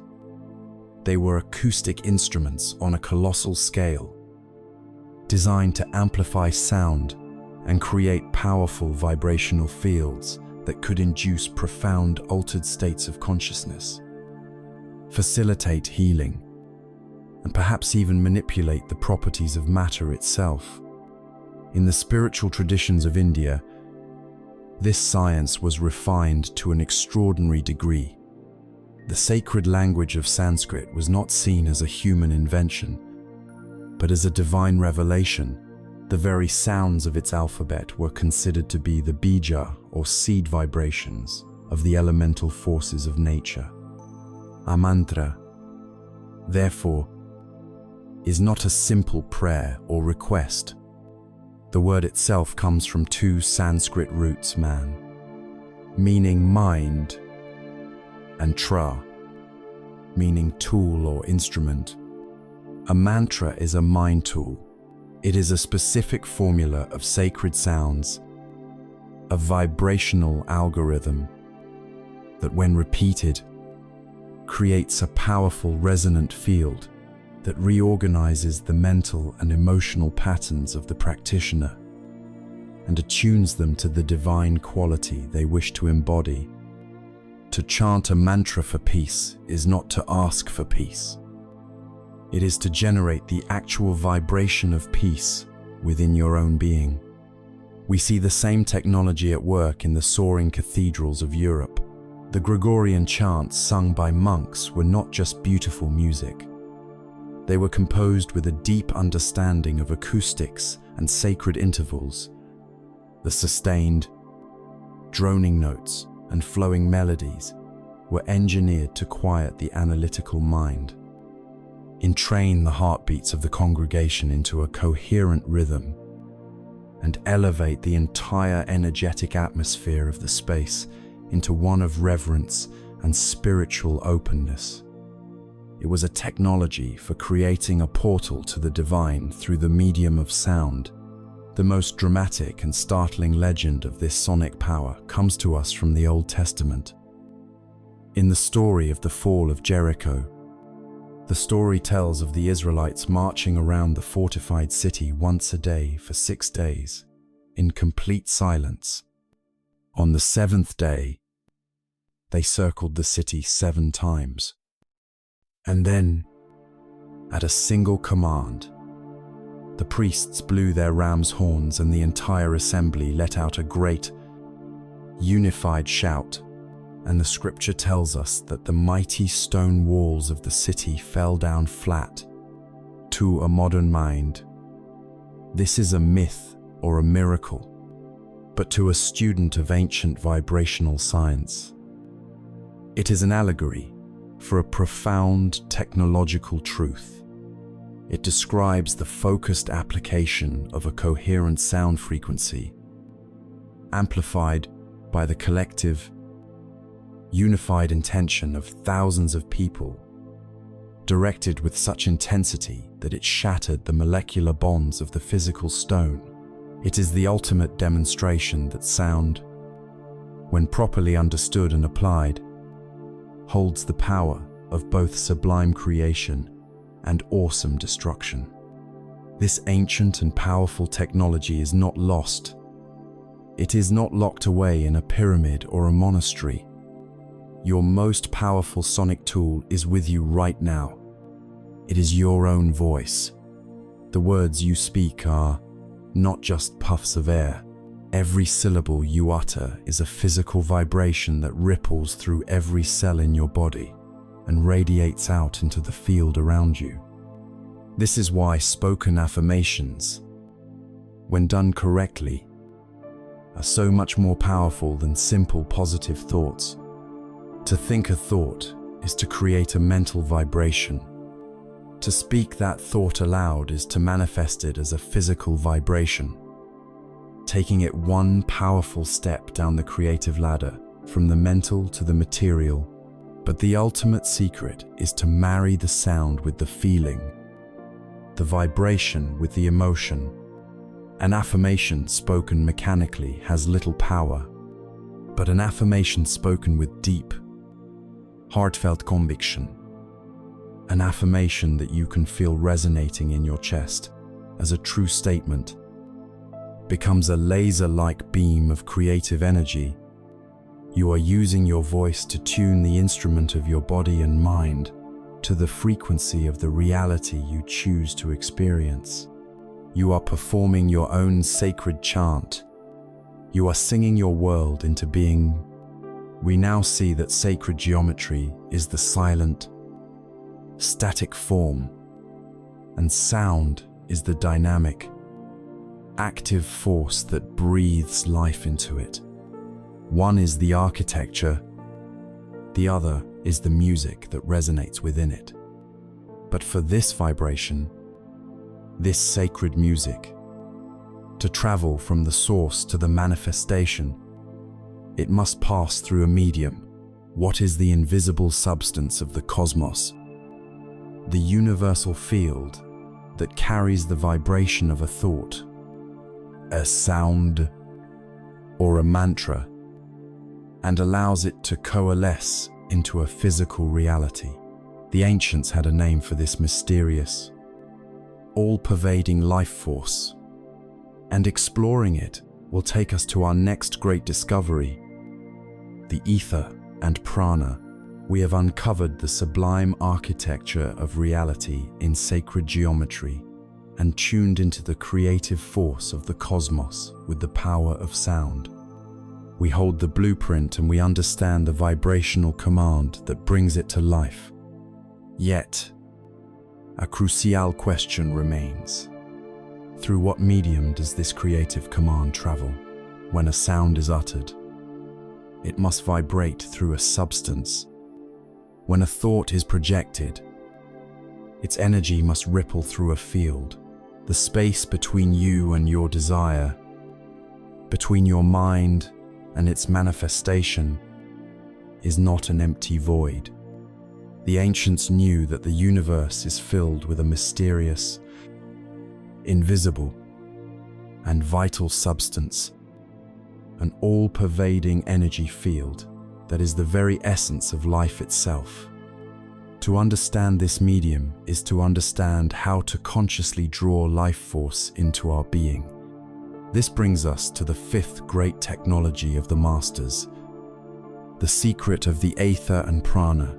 In the Western esoteric traditions, particularly among the ancient Greeks, this medium was known as ether. It was considered the fifth element, the quintessence, distinct from the four earthly elements of earth. air, fire, and water. Ether was the pure, incorruptible substance of the heavens. It was what the gods breathed. It was the luminous material from which the stars and planets were made. Critically, it was believed to be the medium that filled all space, the invisible carrier of light, heat, and the influence of the celestial bodies. To the ancients, space was not empty, it was a plenum, a vibrant field teeming with this divine, life-giving essence. Later, visionary scientists like Nikola Tesla were obsessed with this concept. They believed in a universal energy field, a free energy that could be tapped to power the entire world. But this idea was systematically sidelined and replaced by the modern conception of a cold, dead, empty vacuum, a view that perfectly serves a world built on scarcity and the selling of metered energy. The suppression of the ether concept was a key part of concealing the secret of our own innate power and our connection to a universe of limitless, living energy. While the West was contemplating the aether, the sages of the East were developing an extraordinarily sophisticated and practical science based on the very same idea. In the yogic traditions of India, this fundamental life force is known as prana. Prana is not just the breath, and it is not just the air. The air is merely the physical vehicle that carries it. Prana is the universal life energy that animates all forms. It is the energy that makes the seed sprout, that heals the wounded animal, that gives the sage his vitality. It is the intelligence within every cell, the very spark of biological life. The yogis mapped its flow with incredible precision, discovering that prana travels through the human body, not randomly, but in a network of tens of thousands of subtle energy channels they called nadis. They understood that sickness, fatigue, and mental fog were all symptoms of blocked or stagnant prana. Health, vitality, and spiritual enlightenment were the natural results of a strong, free-flowing current of prana. This exact same concept appears in other cultures, wearing a different name. In China, the Taoist masters called it qi or qi. To them, qi is the energy that flows through all of nature and through the human body in pathways they call meridians. The entire system of acupuncture is based on using fine needles to unblock and stimulate the flow of qi at specific points. The graceful, flowing movements of Tai Chi and the powerful stillness of Qigong are not just physical exercises. They are sophisticated technologies for consciously cultivating, circulating, and strengthening one's personal supply of qi. In Japan, it is called ki, the central concept in martial arts like Aikido. In the Polynesian islands, it was known as mana, a spiritual power and life force that could be accumulated in people and objects. From every corner of the ancient world, the message is the same. There is a sea of living energy, and we are either drowning in it unconsciously or learning to swim in it with power and purpose. The great secret of the ancients was that our interaction with this field is not passive. We are not sealed off from this ocean of prana. We are constantly drinking from it with every breath we take. This led them to develop their most powerful and direct technology for harnessing this energy, the science of conscious breathing. In yoga, this is called pranayama. The word literally means control or extension, ayama, of the life force prana to the yogi. Breathing is the most important act we perform. It is our primary mechanism for absorbing prana from the universal supply. A person who breathes shallowly, unconsciously, is merely surviving, sipping just enough prana to keep their body functioning. But a person who breathes deeply, consciously, and with intention is thriving. They are actively drawing in vast quantities of this vital energy, charging their body, clearing their mind, and expanding their consciousness. A simple pranayama technique reveals this power instantly. Instead of your normal, shallow chest breathing, try taking a slow, deep breath that begins in your belly. Feel your abdomen expand first, then your rib cage, then your upper chest. Hold the breath for a comfortable moment, not with strain, but with a sense of fullness. Then exhale slowly and completely, releasing every last bit of air. Even a few rounds of this deep, diaphragmatic breathing can dramatically shift your state. The fog of anxiety begins to lift. The frantic pace of your thoughts begins to slow, and a sense of calm centeredness takes over. Why? You are not just getting more oxygen to your brain. You are consciously opening the valve and allowing a greater influx of prana to flood your system, clearing out energetic blockages and calming the static in your nervous system. You are taking control of the flow. Consider the timeless story of the brash young weightlifter and the elderly Tai Chi master. The weightlifter is a mountain of muscle, all physical power and brute force. He challenges the frail-looking old master. The weightlifter attacks with a furious flurry of powerful but rigid blows. The master, with what seems like no effort at all, flows around him. His movements are like water, soft yet unstoppable. He deflects every blow with a gentle touch, redirecting the young man's own force against him. Finally, with a short, almost imperceptible movement, the master places his hand on the weightlifter's chest, and the young giant is thrown back several feet, landing in a heap. The crowd is stunned. How could this be possible? The secret is that the weightlifter was fighting with muscle. With the limited energy stored in his physical body, the Tai Chi master was fighting with Qi. His body was merely a conduit, a hose directing a powerful, focused river of universal energy. The gentle, flowing movements of his practice were designed to keep that hose unkinked, to cultivate a powerful, uninterrupted flow of Qi. The final push was not muscle. It was a concentrated burst of this life force energy, projected through his hand. He was not using his own limited power. He was channeling the limitless power of the cosmos. This is the potential that lies within your own breath. You are living and moving in an ocean of vital energy. You can learn to become a master swimmer. You can learn to draw this energy in, to store it, and to direct it with your intention for healing, for mental clarity, and for spiritual growth.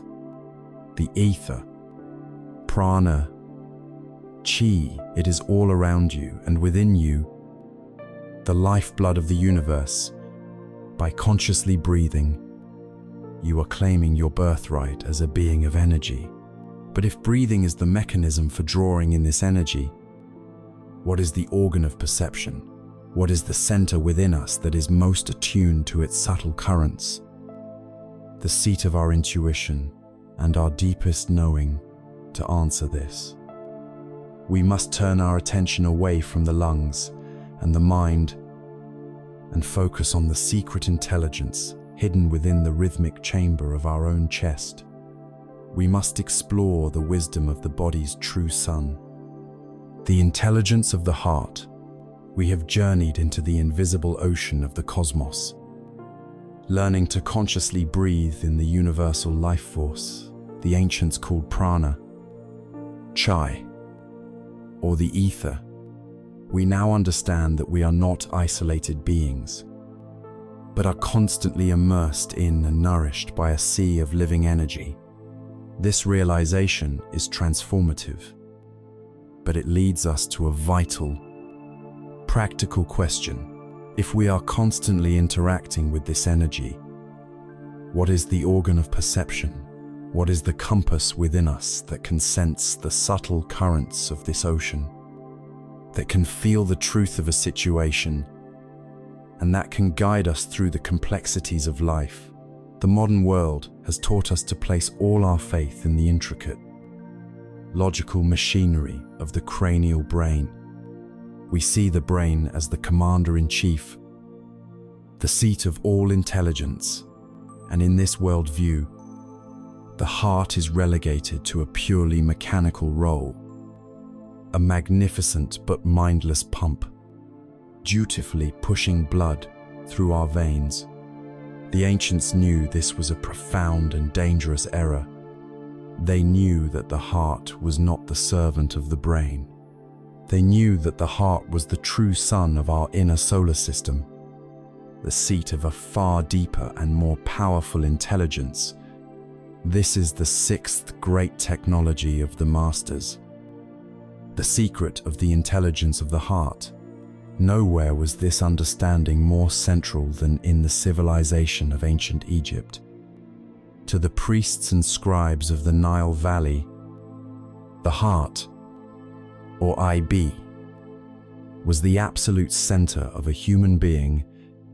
It was not just the seat of emotion, but the seat of intelligence, memory, personality, and conscience. It was the record keeper of every thought, word, and deed performed in a lifetime, while the brain was seen as little more than cranial stuffing and was unceremoniously scooped out and discarded during the mummification process.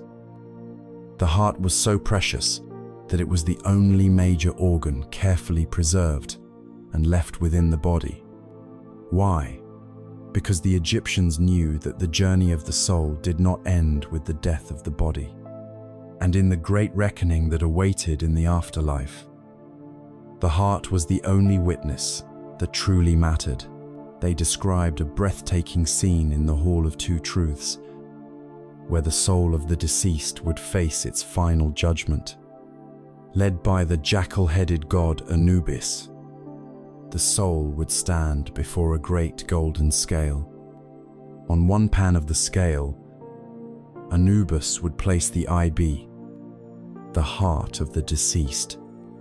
On the other pan, he would place a single, pure white ostrich feather, the feather of Ma'at, the goddess who personified truth, harmony, justice, and cosmic order. The 42 divine judges would look on as the scale made its measure.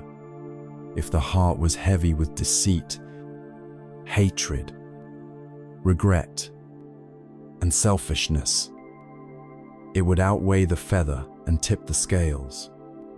The soul would then be devoured by the terrifying beast Amit, a monstrous hybrid of crocodile, lion, and hippopotamus, and cease to exist.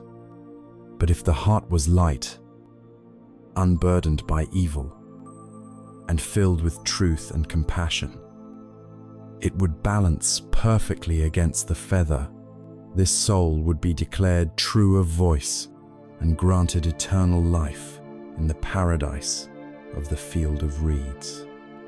This magnificent allegory is not just a moral lesson, it is a lesson in vibrational physics, A heavy heart is a low-frequency heart, dense with the chaotic energy of negative emotions. A light heart is a high-frequency heart, resonant with the coherent energy of love and truth. The Egyptians knew that our ultimate passage depended not on what we knew in our heads, but on the vibrational quality we cultivated in our hearts. For thousands of years, this profound wisdom was dismissed by the modern world as beautiful poetry, a primitive superstition. The heart was a pump, and that was all. But then, in the late 20th century, a strange thing began to happen.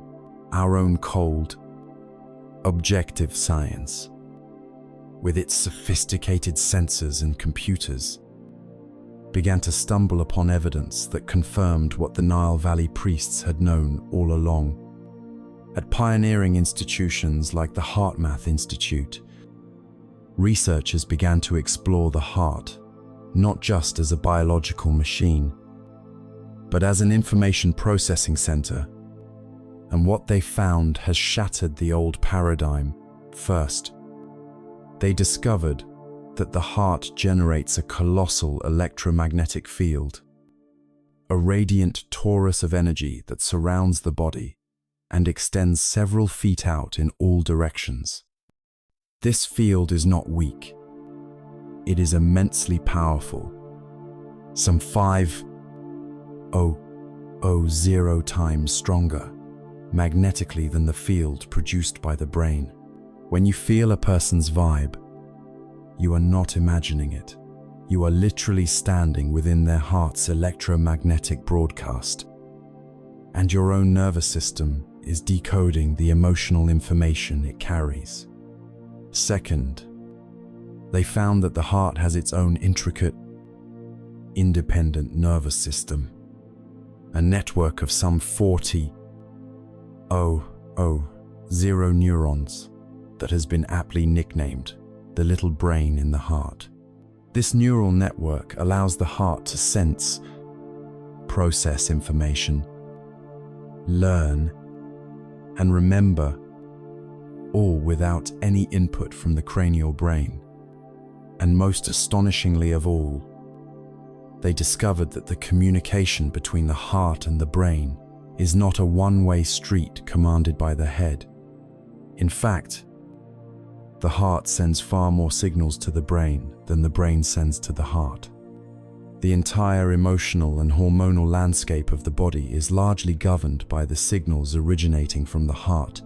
The brain, it turns out, often obeys the commands of the heart. This leads us to the practical, life-altering application of this knowledge, the state of heart coherence. When a person is feeling stressed, frustrated, or angry, the rhythm of their heart becomes jagged, erratic, and incoherent. This chaotic signal is sent to the brain, which then triggers a cascade of stress hormones, clouds judgment, and locks a person into a state of reactive survival. But when a person consciously cultivates positive emotions like gratitude, compassion, appreciation, or love, the heart's rhythm transforms. It becomes a smooth, harmonious, sine wave-like pattern. This is the state of coherence. And when this coherent signal travels to the brain, it has a magical effect. It quiets the frantic chatter of the monkey mind. It synchronizes the entire autonomic nervous system, bringing the body's myriad systems into harmony, and it opens up the higher perceptual centers of the brain, giving us access to enhanced creativity, clearer insight, and a powerful, non-linear faculty we call intuition. There is a simple and timeless parable that illustrates this perfectly. A traveler came to a fork in the road. One path led into a dark and tangled forest, the other over a bright, sunny hill. His brain, the logician, went to work.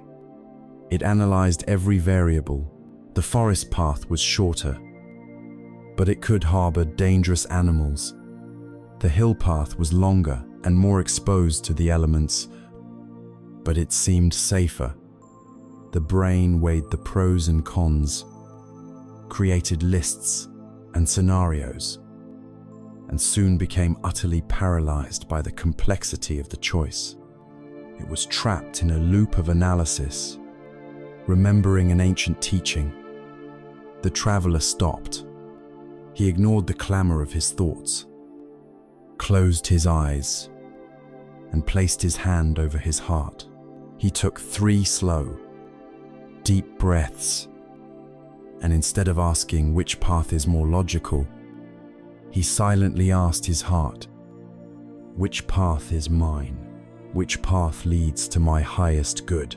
He didn't listen for an answer in words. He listened with his feelings. As he focused his attention on the forest path, he felt a subtle sensation of contraction in his chest, a feeling of anxiety.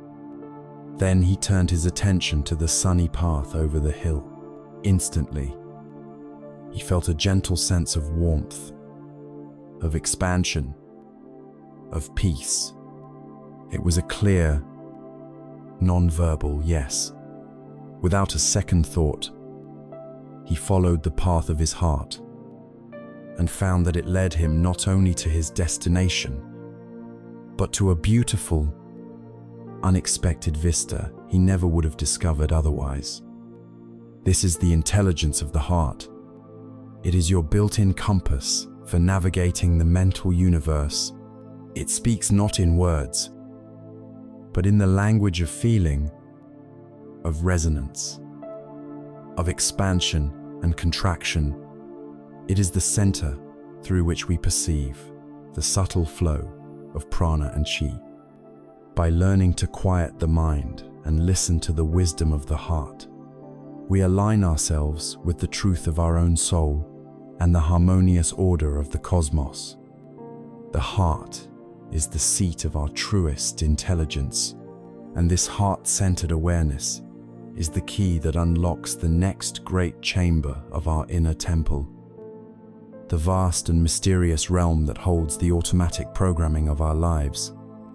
It is the gateway to understanding the powerful, hidden guardians of our reality, the gatekeepers of the subconscious. We have journeyed to the very core of our being. Discovering the luminous intelligence of the heart, we have learnt to quiet the relentless logic of the brain and listen to this deeper wisdom, the inner compass that speaks in the language of feeling and resonance. From this sacred space, we can identify our truest desires, our most authentic callings. And yet, how many of us have had a moment of profound, heartfelt clarity, a powerful decision to change, only to find ourselves days or weeks later falling back into the same old self-sabotaging patterns, the same limiting behaviors, as if caught in an invisible current we cannot fight. Why does this happen? It happens because while our conscious mind, the captain of our ship, may be steering towards a new shore, the vast, powerful, and hidden crew in the engine room is still running the old program. This engine room, which controls 95% of our life's operations on pure autopilot, is the subconscious mind. The ancients understood this hidden realm better than we do today.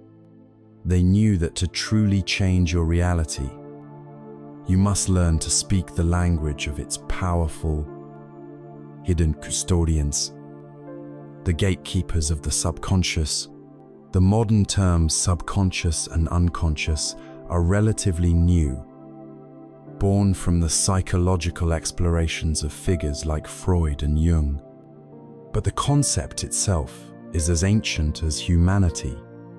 The Egyptian mystery schools, with their intricate maps of the human soul, the Ka, the Ba, the Ku had a profound understanding of the many layers of consciousness. They knew that the waking, rational self was just the tip of a vast pyramid of awareness, and they developed a highly sophisticated technology for communicating with these deeper layers, a technology we have tragically dismissed as primitive superstition. We call it magic and ritual. We look back at their elaborate ceremonies, the specific incantations, the burning of sacred incense, the drawing of complex symbols, the ritualistic gestures, and we see primitive theater. But the ancient priests were not just performers, they were master psychologists. They knew that the conscious, analytical mind is a stubborn gatekeeper. It questions everything. It doubts everything. It filters reality based on its past programming. If you tell it, "I am wealthy," it immediately objects, pointing to your bank account and past failures. The rituals were designed to bypass this cynical gatekeeper. The rhythmic chanting, the mesmerizing smoke, the archetypal power of the symbols, all of it was designed to lull the conscious mind into a state of reverence and receptivity, opening a direct channel to the subconscious. The subconscious, unlike its conscious counterpart, does not argue. It is pure, creative, feminine energy. Its nature is to accept the seeds planted within it and to begin the process of nurturing them into reality. Without question, a magical spell was not a request to an external deity. It was a focused, emotionally charged instruction, encoded in the language of symbol and metaphor, and delivered directly into the fertile soil of the subconscious mind. The priests knew that once the seed was accepted by this deeper mind, the work was as good as done. The subconscious would then operate tirelessly, 24 hours a day, orchestrating synchronicities, guiding intuition, and shaping behavior to bring that planted seed into physical manifestation. In the early 20th century, our own science began to stumble upon this same truth, stripping it of its mystical robes and calling it psychology. The pioneers of hypnosis discovered that by guiding a person into a state of deep relaxation, they could quiet the conscious gatekeeper and make the subconscious mind highly receptive to new, positive suggestions. This is the exact same principle as the ancient rituals. The French psychologist Émile Coué achieved miraculous healings with a simple but powerful technique he called autosuggestion.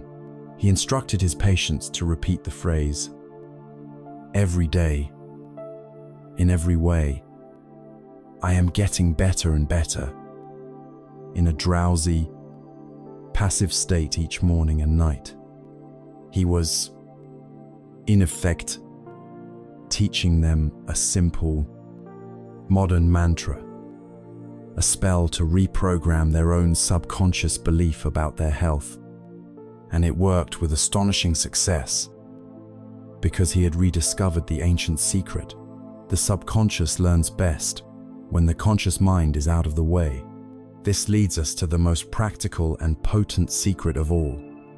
There is a golden key that unlocks the door to this hidden kingdom. A key that every single one of us can access twice a day. This key is a specific state of consciousness, identified by a particular pattern of brainwaves. When you are awake, alert, and thinking, your brain is primarily in a beta state. This is the gatekeeper, on full alert. When you relax, close your eyes, and daydream, you shift into an alpha state. The gatekeeper is getting drowsy, but there is another state, a magical threshold state, known as theta. The theta brainwave state is the realm of deep meditation, of dreaming, of that mystical, floating sensation you experience just as you are drifting off to sleep, and just as you are beginning to wake up. In the theta state, the conscious gatekeeper is essentially asleep on the job. The veil between the conscious and subconscious minds becomes almost transparent. These fleeting moments, as you transition between the waking world and the world of dreams, are the golden opportunity for reprogramming the very foundation of your reality. This is the time to perform your own sacred ritual. Before you go to sleep at night, decide on the new reality you choose to experience. Don't make it complex. Choose a simple, powerful idea. I am perfectly healthy. I am financially abundant. I am loved and secure. Then, as you lie in bed, in that warm, drowsy, magical theta state, begin to gently marinate your mind in that idea. Repeat it as a soft, internal mantra. More importantly, feel the feeling of it being true right now. Feel the relaxation of perfect health. Feel the security of abundance. Feel the warmth of love. Do not strain or force it. Simply float in that feeling as you drift off to sleep. In that moment, you are passing a new blueprint directly to your master builder, the subconscious mind, and your faithful servant will take that instruction and work all night long, sifting through the infinite field of potential to make it your reality. Imagine the building of a great and sacred temple. Every day, the stonemasons and laborers work under the hot sun. They quarry the stone, they shape it, they haul it into place. This is the conscious effort, the 5% of the work that is visible to all. A skeptic might look at this and say, this is the only work that matters. But the master architect knows better. He knows that every morning, the temple priests perform a quiet ceremony at the foundation of the structure. They trace sacred symbols in the air. They chant the resonant names of the divine forces they wish to invoke. They make offerings of gratitude. To the skeptic, this is wasted time, but the architect knows this is the most crucial work of all. The masons are building the body of the temple, but the priests are building its soul. They are aligning the unseen 95% of reality with their vision.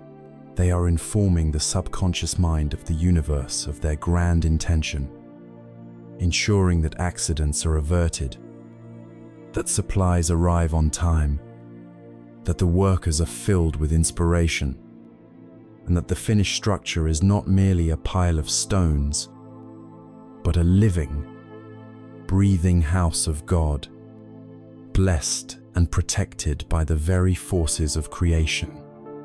Your life is that temple. Your conscious efforts are the stonemasons, doing the important daily work, but the programming of your subconscious mind is the sacred ritual that ensures the final structure is one of magnificence and grace, rather than one of struggle and disappointment. You are the architect. Your subconscious is the builder. Learn to give your builder clear, consistent, and emotionally charged blueprints. especially in those magical twilight moments of the theta state. But a blueprint is only as good as the focus and clarity of the architect who draws it. Now that we understand how to deliver our instructions to our inner world, we must learn how to formulate those instructions with unwavering precision. We must learn to wield the creative power of the masculine principle. We must master the power of focused intention. We have descended into the great engine room of our reality, the vast and powerful subconscious mind. We have learned that it is a faithful, unquestioning servant, ready to build whatever reality is impressed upon it.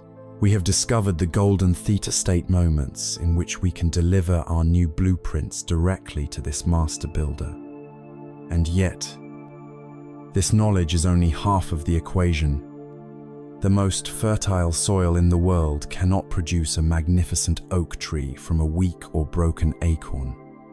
The most powerful engine cannot drive a ship to a new continent if the captain has no map and cannot hold a steady course. The quality of the instruction, the potency of the seed, the unwavering focus of the intention we plant is everything. This brings us to the seventh great technology of the masters, the forging of the will into a creative instrument of immense power. We must now learn the secret of focused intention. In the Western esoteric traditions, the concept of will or thelema in the original Greek was considered a divine faculty, the human attribute that most closely mirrors the creative power of God. This was not willpower in the modern sense of gritting your teeth and forcing yourself to do something you dislike. That is a battle of the ego against itself, a state of internal friction and resistance. True will, as the ancients understood it, was a serene, centered, and highly trained faculty for gathering and directing the flow of consciousness. Like a lens that gathers scattered sunlight and focuses it into a single, potent beam capable of starting a fire, it was the art of aligning your personal, conscious will with your true will, the deep, authentic purpose of your soul. We see a powerful, practical application of this in the teachings of the great Stoic philosophers like Marcus Aurelius and Seneca. They were masters of the will.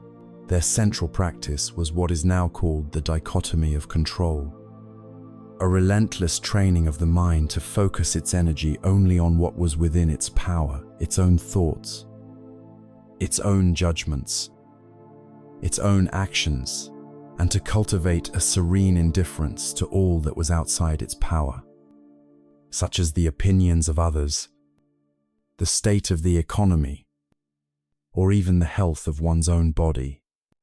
This was not a passive resignation. It was a supreme act of strategic focus. They understood that the average person wastes nearly all of their spiritual and mental energy worrying about, complaining about, and trying to change things they have absolutely no control over. The Stoic, through rigorous training, learned to plug these energy leaks. They refused to allow their inner peace to be determined by external events. In doing so, they conserved their will, building it into a powerful inner citadel, becoming an unshakable cause rather than a helpless effect. This disciplined focus is the key to understanding the critical difference between simply wanting something and truly intending to create it. This is not just a game of semantics. It is a profound shift in your vibrational point of origin. To want something is to send a very clear and unfortunate message to the universe. To want is to energetically declare, "I do not have this." The feeling of wanting springs from a consciousness of lack.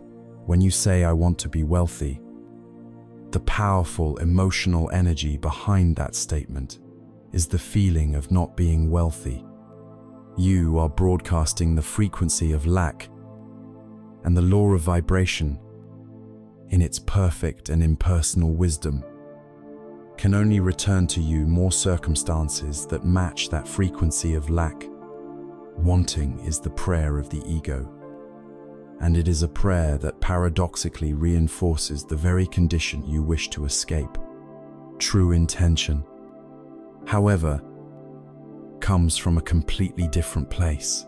It comes from a place of sovereign creative power. It does not beg, it decrees. It does not hope, it knows. Intention is a calm, clear, focused declaration of what you have chosen to be, do, or have. It is a command issued from the I am center of your being. It shifts your inner language from the needy I want to the powerful I am creating, or I will. This is not an arrogant command, but a serene alignment with your own creative authority. When you hold a focused intention, you are no longer a beggar pleading with the universe for scraps. You are a master architect, delivering a clear and unwavering blueprint to your subconscious builder and to the universal mind. You have shifted your polarity from passive effect to active cause. So how do we forge this scattered, wanting mind into a focused, intending will? It is not a gift you are born with, it is a faculty you must build. Just like a muscle, and the primary gymnasium for strengthening the will is the practice of meditation. When you sit in silence and commit to focusing on a single thing, the sensation of your breath, a mantra, a candle flame, your mind will wander. This is inevitable. The act of gently but firmly bringing your attention back to your single point of focus, over and over and over again, is the core exercise. Each time you bring your awareness back, you are performing a rep, strengthening your mental muscle of concentration. A person who cannot hold their focus on their own breath for more than a few seconds cannot possibly hold the focused intention required to manifest a complex desire. Second, you must declare war on distraction. The modern world is a machine precision engineered to shatter our focus. The endless notifications, the infinite scroll, the constant deluge of information, these things are not neutral. They are actively training your mind to be scattered, weak, and reactive. You cannot forge a laser beam of intention in a disco hall of endless distraction. You must consciously carve out times of deep, uninterrupted focus. Choose one major goal, one primary intention, and dedicate your best energy to it. Practice the art of single tasking. The focused mind is a powerful mind. The scattered mind is a powerless one. Finally, you must build trust in your own word. Your will is like a magical command. But if the commander always issues orders and never follows through, the troops stop listening. Every time you make a small promise to yourself and you keep it, I will wake up 10 minutes earlier. I will read for 20 minutes.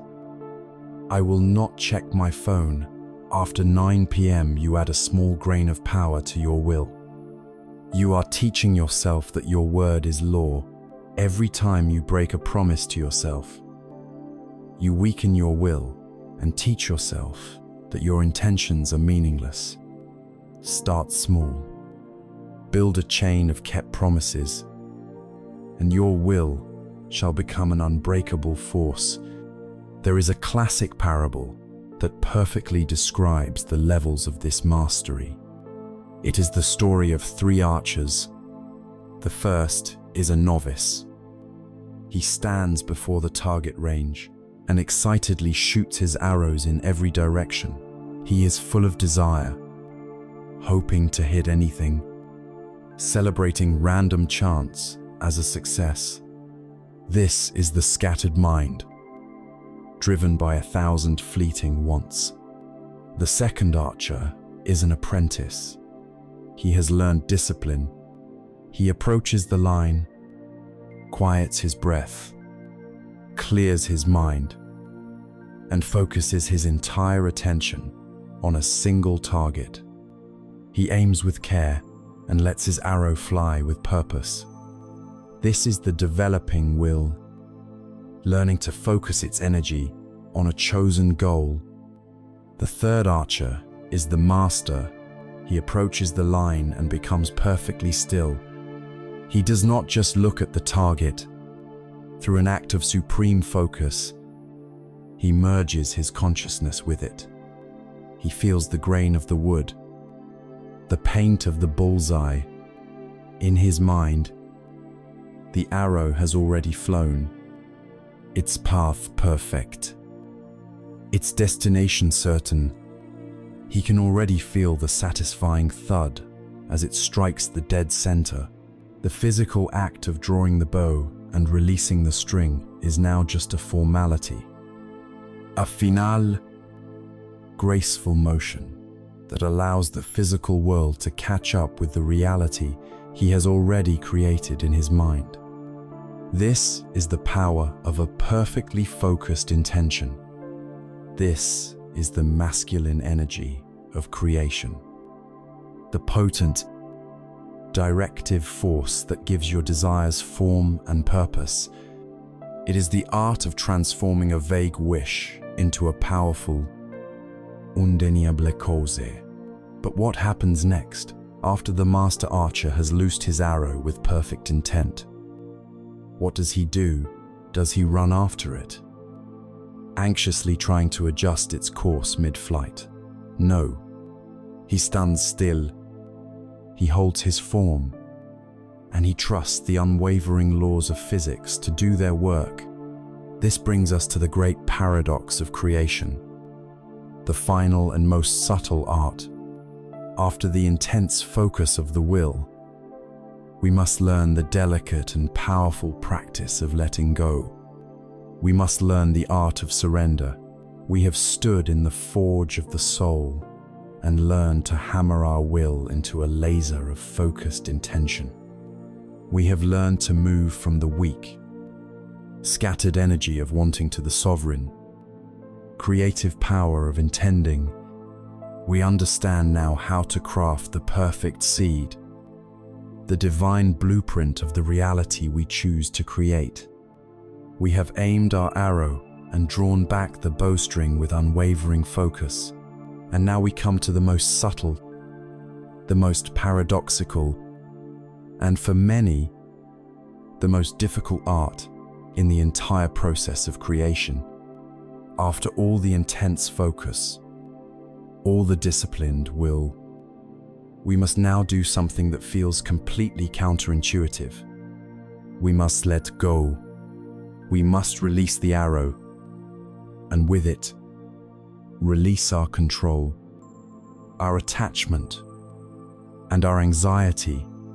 This is the 8th great technology of the masters, a delicate dance between doing and being. This is the art of surrender. This may sound like a contradiction. How can the secret to getting what you want be to stop trying to get it? This paradox lies at the very heart of the wisdom taught by the ancient Taoist sages of China. Their central concept was known as Wu Wei. To the Western mind, this is often mistranslated as doing nothing, which conjures images of laziness or passivity, but its true meaning is far more profound. Wu Wei means effortless action, or action without struggle. It is the art of achieving the greatest effect with the least amount of resistance.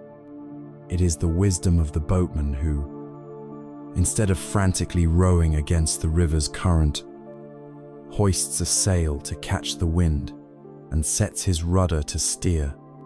He is still an active participant. He still has a destination, but he is harnessing the great natural forces of the universe to carry him forward, rather than depleting his own limited strength fighting against them. After you have performed the sacred act of focused intention, you have hoisted your sail and set your rudder. Your job is now to stop rowing. The frantic, effortful rowing is the worry. It is the anxiety. It is the obsessive need to figure out how your desire will manifest. It is the constant checking for results, the impatience, the fear that it isn't working. And this state of being, this desperate need to control the outcome, is the single greatest enemy of creation. Why? Because worry, doubt, and fear are not passive states. They are powerful, active vibrations. They are a form of energetic resistance. When you set a clear intention, you send a clear, coherent signal into the universal mind. But when you follow that signal with an overwhelming broadcast of anxiety, you are flooding the airwaves with static. You are sending contradictory messages. You are telling the universe, I choose to create abundance, followed immediately by, but I don't really believe it's possible, and I'm scared it won't happen. The universe, which can only respond to your dominant vibration, becomes confused. Your manifestation stalls, not because it wasn't possible, but because your own resistance blocked its path. Imagine you walk into a divine restaurant. The master chef, the universe itself, can create any dish you can possibly imagine. You engage your focused intention and place a clear order. I would like a life filled with joy, health, and prosperity. The chef accepts your order and goes to work in the cosmic kitchen. Now, what is your job? Your job is to sit back, trust the chef, and enjoy the ambience of the restaurant, knowing that your perfect meal is being prepared. But what do most of us do instead? 2 minutes after placing the order, we run back to the kitchen door. Is it done yet? Are you sure you're using the right ingredients? I saw another table get their meal first. Where is mine? We try to tell the master chef how to do his job. This behavior is not only maddening for the chef, it dramatically slows down the preparation of your meal. The art of surrender is learning to trust the chef. The act of creation is a sacred partnership between your conscious mind and the universal mind. It is a divine collaboration, and each partner has a distinct and vital role. Your role, the masculine part of the process, is to get crystal clear on the what. It is your sacred duty to use your will, your focus, and your heart's intelligence to decide what reality you choose to experience. It is your job to plant the seed with conviction. Once that is done, your active role is complete. You must then graciously and respectfully hand the project over to your infinitely wise and capable partner, the universe. The universe's role, the feminine part of the process, is to handle the how. The universal mind, with its vantage point of infinite intelligence, can see the whole tapestry of space and time. It can orchestrate events, align people, and open doors in ways that your limited, three-dimensional mind could never possibly conceive. To obsess over the how is an act of supreme arrogance. It is telling the master architect of the cosmos that you think you know better. Surrender is the highest form of faith. It is a powerful, energetic statement that says, I have done my part, and now I trust you completely to do yours. There is a simple, beautiful parable for this process. It is the parable of the wise gardener. A wise gardener does not create a plant. She creates the optimal conditions for the plant to create itself first. She engages in focused, intentional work. She prepares the soil, painstakingly removing the rocks and weeds of her limiting beliefs and past failures. She chooses her seed with care, selecting the one that represents the beautiful flower she wishes to see. She plants it at the perfect depth, not too shallow and not too deep, and she gives it its initial, life-giving watering with the emotional energy of her focused desire. Her part of the work is now done, and this is where her wisdom truly begins. She does not come back the next day and frantically dig up the soil to see if the seed has sprouted. She does not shout at the ground, demanding that it grow faster. She knows this would be absurd and would destroy the very thing she wishes to create. Instead, she surrenders. She lets go. She trusts the immutable and mysterious laws of nature. She trusts the sun to provide its warmth, the rain to provide its moisture, and the divine life force encoded within the seed itself to perform the miracle of germination and growth. She still tends to the garden. Of course, she lovingly weeds out the doubts that may sprout around it, and she protects it from pests. But she has handed over the core process of growth to a higher power. She has mastered the delicate balance between doing and allowing, between intention and surrender. This is the divine paradox you must learn to live. To hold your vision with the unwavering focus of a master archer, and simultaneously, to release your attachment to the outcome with the serene trust of a wise gardener. These are the two great wings of manifestation. Intention without surrender leads to struggle, frustration, and burnout. Surrender without intention leads to a passive, aimless drifting. But when you combine the two, when you learn to fire the arrow of your will and then stand still in faith, you become an unstoppable force of conscious creation. You align yourself with the very rhythm of the universe. But this state of surrender is not a blind, ignorant waiting. It is an active state of heightened awareness. While you are trusting the universal forces to arrange your reality, the universe will begin to send you signals, clues, and signposts to guide your path. It will speak to you in the subtle language of meaningful coincidence and divine whispers. To continue our journey, we must now learn how to read these signs.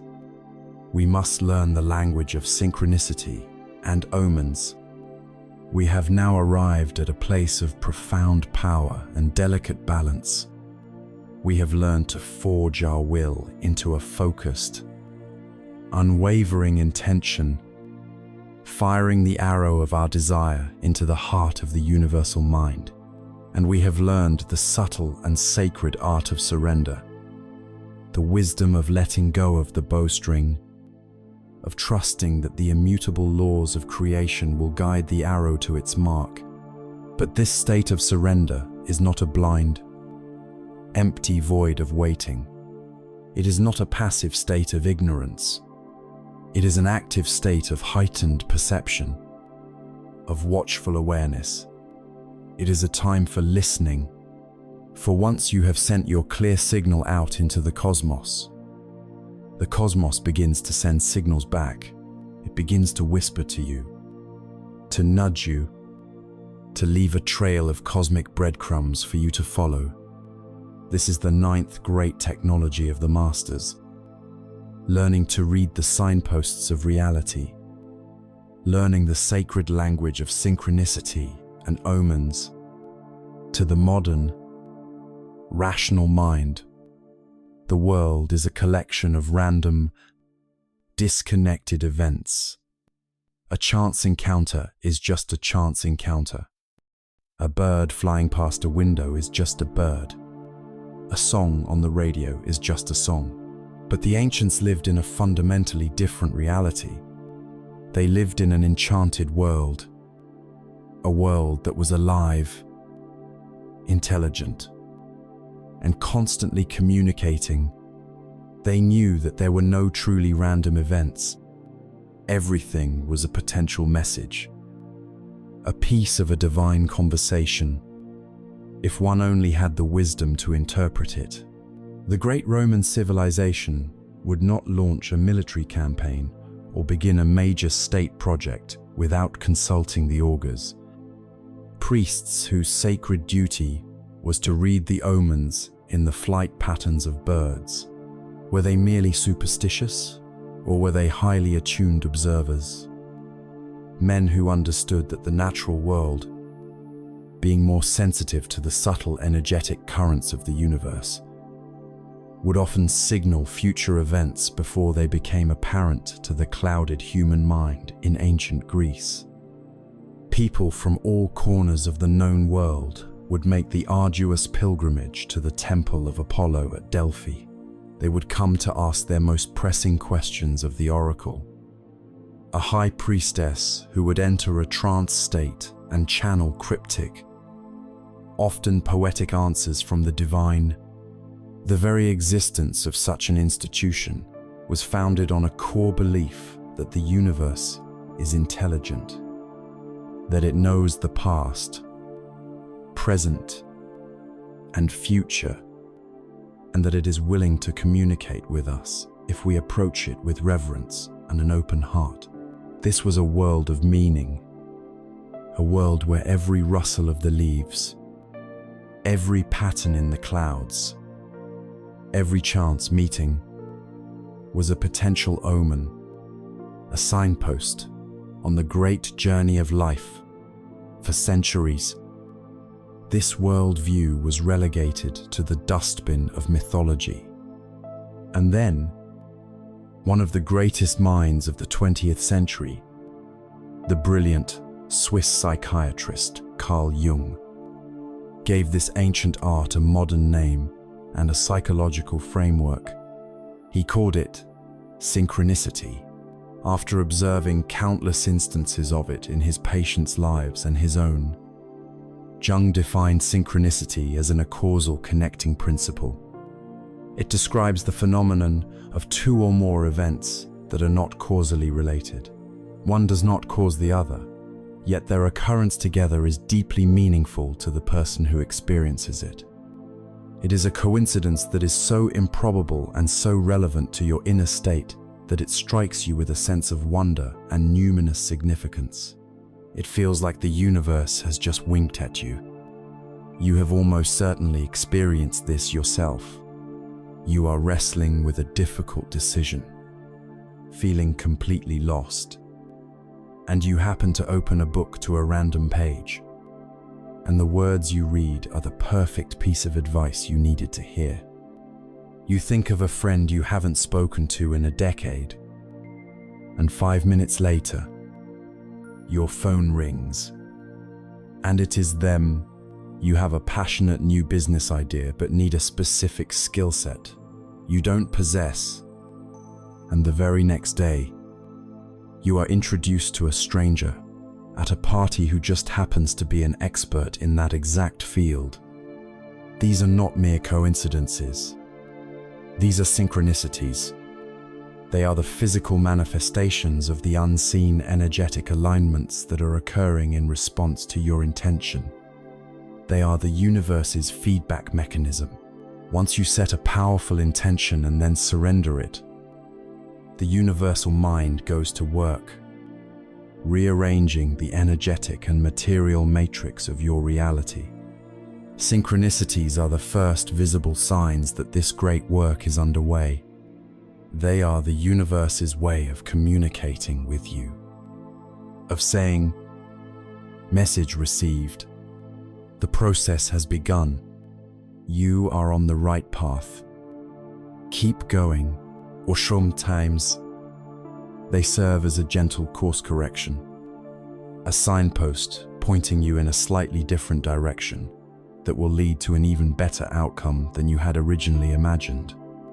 The key to experiencing more of this divine guidance is simple awareness. The universe is always whispering. The problem is that most of us are too busy, too distracted by the noise of our own minds and the modern world to hear it. We are conditioned to dismiss these events as random chance, but the moment you adopt the mindset of the ancients, the moment you begin to expect meaning, to look for the connections, to treat the world as an intelligent partner in conversation, you attune your perception to a whole new frequency. You will start to see these cosmic winks everywhere. There is no better illustration of this principle than the beloved modern parable, Paulo Coelho's masterpiece, The Alchemist. The entire story is a lesson in following the omens. The shepherd boy, Santiago, is not guided on his epic journey to the pyramids by a map or a compass. He is guided by his faith in and his ability to read the signs the universe provides him. The old king, Melchizedek, tells him, "In order to find the treasure, you will have to follow the omens. God has prepared a path for everyone to follow. You just have to read the omens that he left for you. From the two stones, Urim and Thummim, to the butterflies that signal love, to the two hawks that reveal a vision of a coming battle." Santiago's success at every stage is directly proportional to his courage to trust and act upon these synchronicities. His journey is a testament to the fact that when you truly commit to your personal legend, as he calls it, all the universe conspires in helping you to achieve it. And the method of that conspiracy is synchronicity. By learning to recognize this language, you enter into a conscious dialogue with the creative forces of the cosmos. You are no longer navigating blindly. You are being guided. Life transforms from a series of random events into a thrilling adventure, a treasure hunt where you are constantly looking for the next clue. But this communication from the universe is not limited to the external world of signs and omens. There is another, even more intimate and personal channel through which the universe speaks to you. A channel that opens every single night. It communicates in a language of deep, archetypal symbolism, painting personalized masterpieces of guidance on the canvas of your sleeping mind. To access this deeper wisdom, we must now learn to navigate the mysterious, nocturnal landscape that awaits us all. We must learn to enter the world of dreams. We have learned to open our eyes to the waking world and read the enchanted language of the universe. We have attuned our senses to the whispers of synchronicity, the meaningful coincidences and omens that serve as divine signposts on our path. This is a profound skill, transforming a seemingly random world into a living, intelligent dialogue. But what happens when we close our eyes? What happens when we surrender our conscious mind to the great, mysterious ocean of sleep? The modern world teaches us that sleep is simply a biological necessity, a state of unconscious downtime where the brain performs its nightly maintenance. But the ancient masters knew better. They knew that sleep is not an absence of consciousness. It is a journey into a different kind of consciousness. They knew that every night we embark on a sacred, nocturnal pilgrimage into the very heart of the creative mind, a realm where guidance, healing, and prophecy are not just possible, but expected. This is the 10th great technology of the masters, the art of decoding the messages from the world of dreams. In our modern world, we tend to dismiss dreams as the random, nonsensical firings of a resting brain, a chaotic collage of the day's events and our hidden anxieties. But in the great civilizations of antiquity, dreams were held in the highest esteem. They were considered a direct and vital channel of communication with the gods, with the ancestors, and with the deepest aspects of one's own soul. In ancient Egypt, dreams were so important that an entire class of priests, the masters of the secret things, were trained as expert dream interpreters. They understood that the future was not always fixed, but that it cast its shadow backward in time, and that these shadows often appeared first in the symbolic landscape of the dream world. Great pharaohs and humble farmers alike would bring their dreams to the temples for interpretation, seeking guidance on everything from state affairs to personal health. They even developed a practice known as dream incubation. If a person needed profound healing or a solution to an intractable problem, they would undertake a sacred pilgrimage to a dream temple, such as those dedicated to the god Serapis. There, after performing specific rites of purification and prayer, they would sleep within the temple's hallowed ground, with the explicit intention of receiving a divine dream that would hold the answer they sought. This was not unique to Egypt. The ancient Greeks had a nearly identical practice centered around their god of medicine and healing. Asclepius, the sick and afflicted, would travel to his dream temples, the famous Asclepions, which were essentially sacred sleep clinics. They would sleep in a special dormitory, and it was believed that Asclepius himself would visit them in their dreams, either performing a miraculous healing on the spot or providing a clear diagnosis and a prescription for their cure. These were not fringe practices. They were central pillars of their societies. They understood a fundamental truth that we have forgotten: the dreaming mind has access to a level of information and intelligence that the waking mind, with its filters and logical limitations, simply cannot reach. What is this realm we enter every night? The shamans of indigenous cultures across the world would call it the dream time or the spirit world. They believed, and many still do, that in the dream state, the soul is temporarily freed from the dense confines of the physical body and is able to travel in more subtle realms of reality. In these realms, it can communicate with spiritual guides, access ancestral wisdom, and perceive energetic realities that are invisible to our physical eyes. The great psychologist Carl Jung brought this ancient concept into the modern era with his theory of the collective unconscious. Jung proposed that beneath our personal subconscious, which is filled with our own memories and repressed feelings, there lies a much deeper layer of the psyche that is common to all human beings. This collective unconscious is a vast, shared reservoir of human experience, containing the archetypes, the universal symbols, and primordial images, like the wise old man, the great mother, the shadow, and the hero that have populated our myths, legends, and religions since the dawn of time. According to Jung, our dreams are a private, sacred theater where these powerful archetypes come to life. They rise from the depths of the collective soul to speak to us in a universal language of symbol and metaphor, offering us guidance and helping us on our journey toward wholeness. This understanding transforms dreams from meaningless noise into personal masterpieces of soul guidance.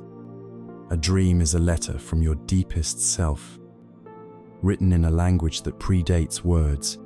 Learning to read this language is one of the most rewarding skills you can ever develop.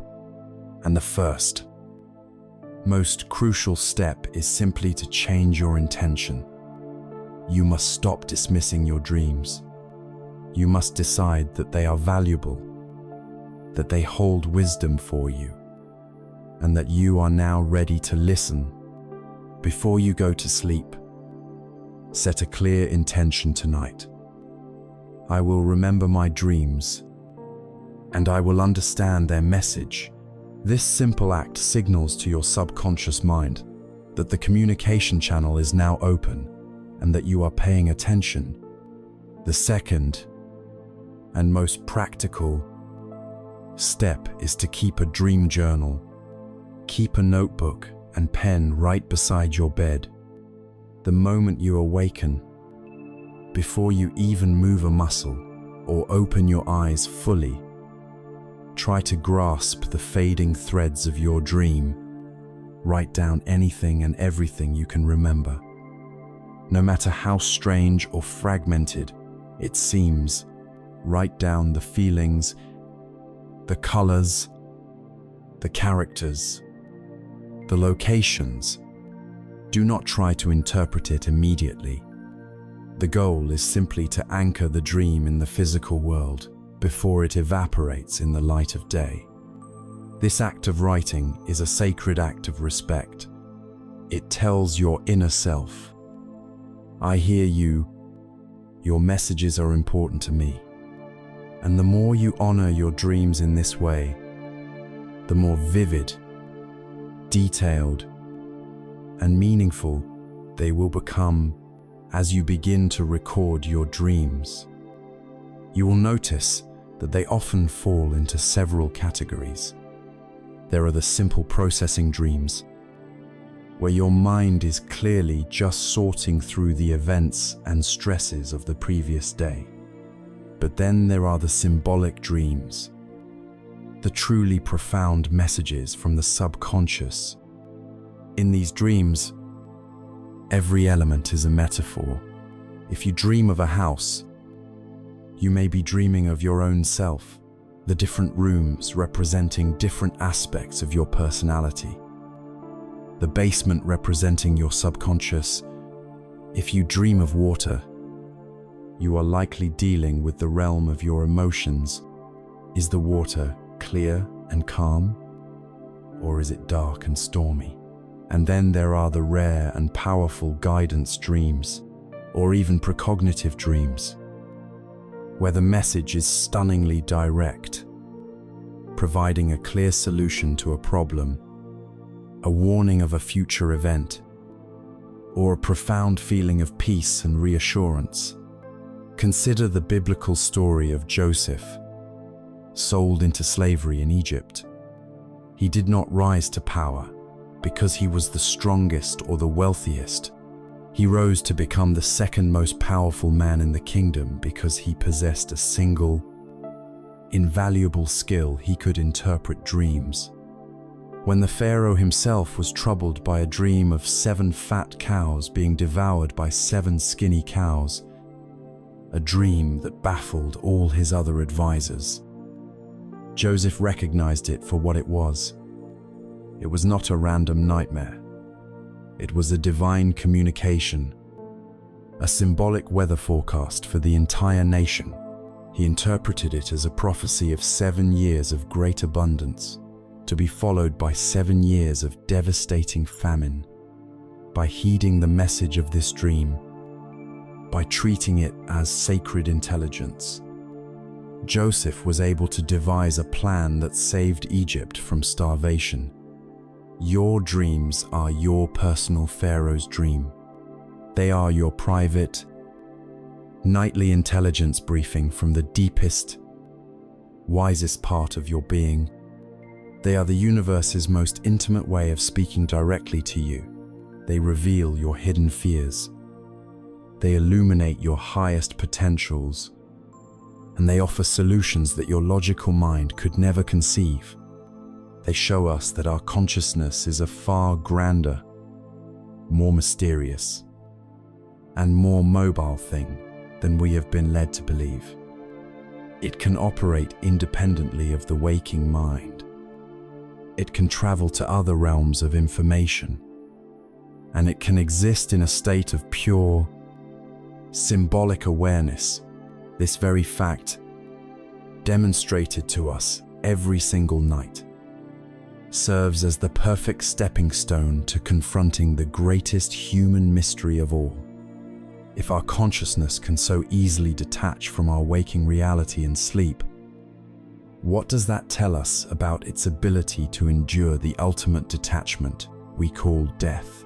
To find out, we must now turn our gaze toward the final frontier, the art of overcoming the fear of death. We have journeyed through the waking world of signs and the sleeping world of dreams. We have seen that our consciousness is a far more mysterious and mobile entity than we ever imagined, capable of perceiving hidden realities and traveling to realms beyond the confines of our physical senses. This realization leads us, inevitably, to confront the great, unspoken terror that haunts the human psyche, the ultimate fear that secretly fuels so many of our other anxieties. We must now turn our gaze directly toward the specter of death. In our modern culture, we see death as a final, horrifying annihilation. It is the absolute end of our story, a descent into nothingness, a failure of the biological machine. But what if this view, this source of our deepest dread, is completely and utterly wrong? What if death is not a period at the end of a sentence, but a comma, a brief pause before the next clause begins?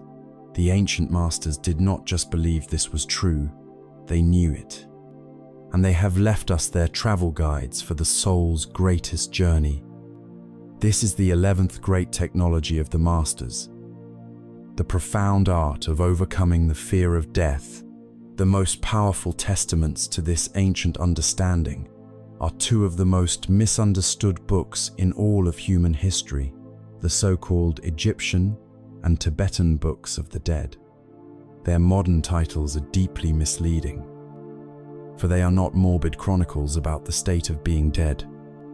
They are, in fact, incredibly detailed, practical, and life-affirming instruction manuals for the art of dying, and more importantly, for the art of living.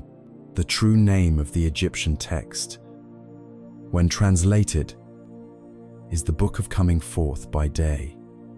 It was a divine GPS for the afterlife. Its pages were filled with spells, prayers, hymns, and passwords, designed to be recited by the soul after it had left the body. These were not random incantations. They were specific vibrational tools to help the soul navigate the complex, often terrifying, landscapes of the underworld, known as the Duat. They were meant to help the soul overcome demonic gatekeepers, pass the great judgment in the Hall of Truth, and successfully arrive in the blissful paradise of the Field of Reeds. The sheer existence of such an elaborate, detailed, and hopeful guide is the ultimate proof of their conviction. You do not draw a detailed map for a journey that leads off a cliff into nothingness. You draw a map because you know the destination is real and the journey is survivable. Thousands of years later and thousands of miles away, in the high mountains of Tibet, an almost identical understanding gave birth to the Bardo Thodol, which translates as liberation through hearing during the intermediate state. This is the Tibetan Book of the Dead. It describes, in painstaking detail, the experiences of consciousness in the Bardo, the gap or intermediate state between the moment of physical death and the soul's next rebirth. The book was designed to be read aloud to a dying or recently deceased person, acting as a spiritual travel guide for the disembodied consciousness. It describes the visionary experiences, the peaceful and wrathful deities which are understood to be projections of the soul's own mind, and the overwhelming brilliance of the clear light of reality. The purpose of the reading is to constantly remind the soul not to be afraid, to recognize the nature of these visions, and to seize the opportunity to achieve either ultimate liberation nirvana or, failing that, to navigate towards a more favorable rebirth, like its Egyptian counterpart. This is not a book about an ending. It is a book about a critical and challenging transition, a user's manual for the next phase of an ongoing existence. This belief in the soul's immortality was not confined to spiritual texts. It was the cornerstone of the teachings of the great Greek philosophers. Plato, an initiate of the secretive Orphic and Pythagorean mystery schools, taught that the human soul was an eternal, divine, and indestructible entity. He taught that the body, the soma, was a temporary prison or tomb sema for the soul, our life on earth.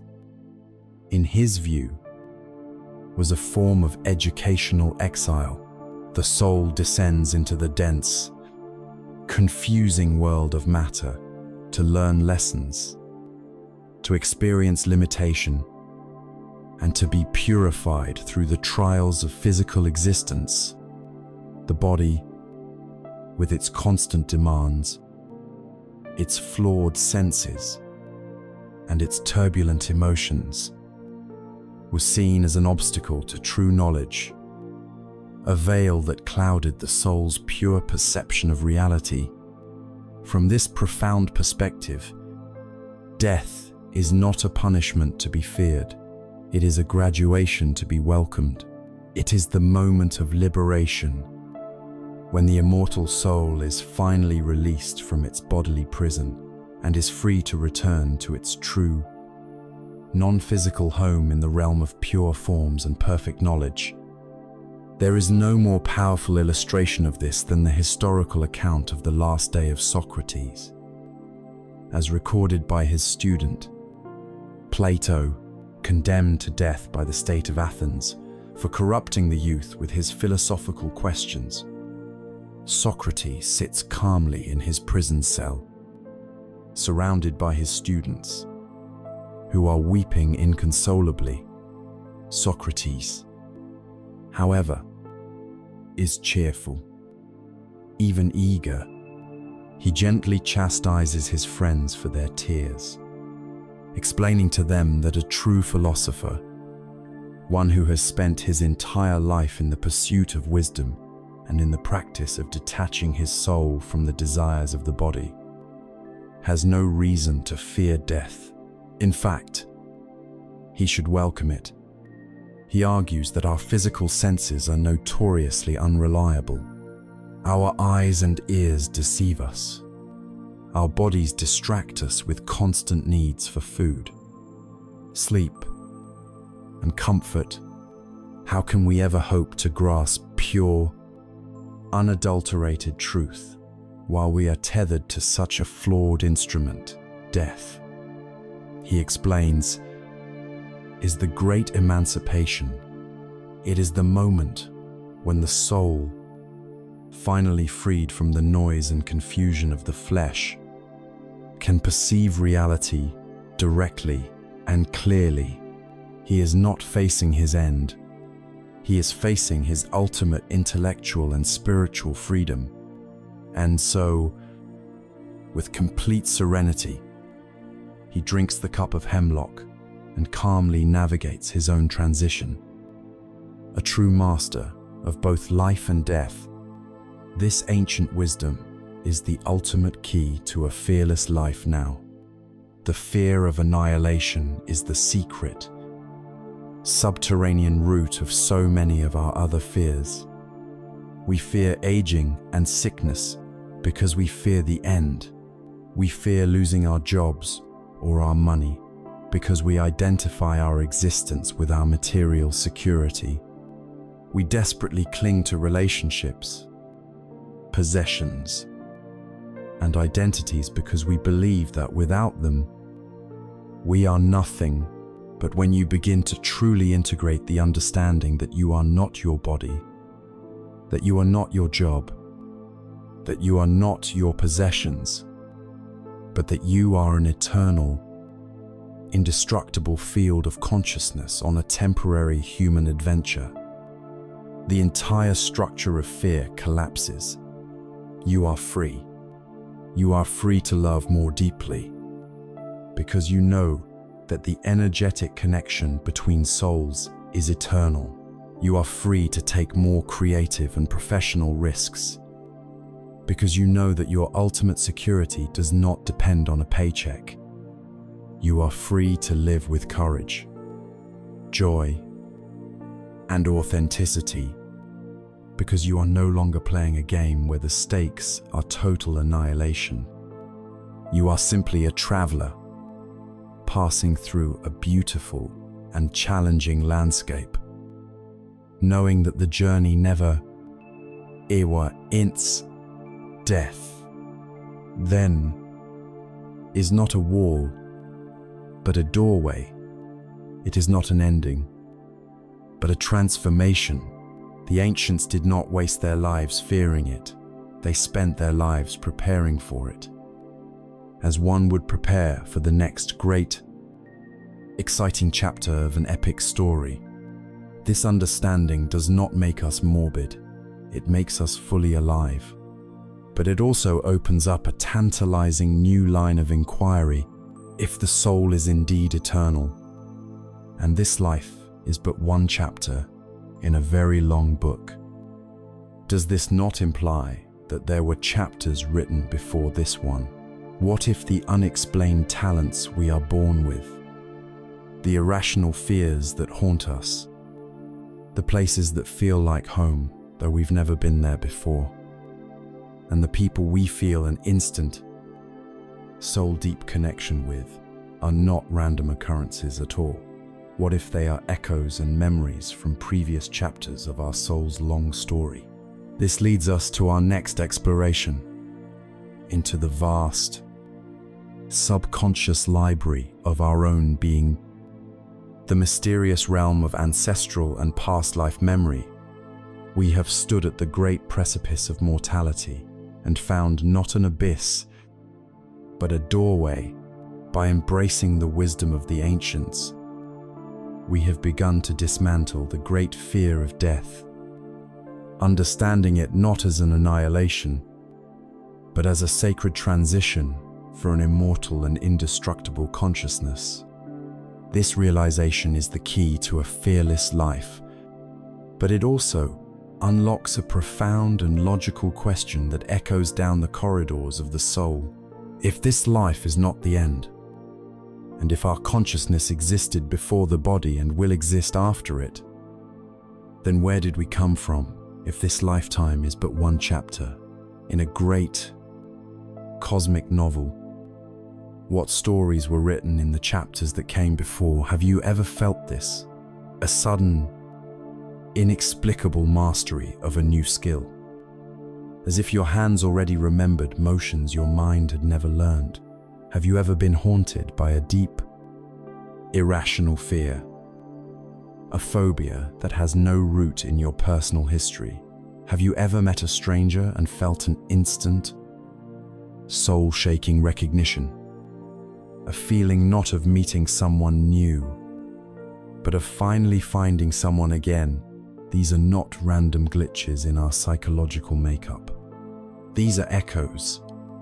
They are whispers from the vast, forgotten library of the soul. This is the 12th great technology of the masters.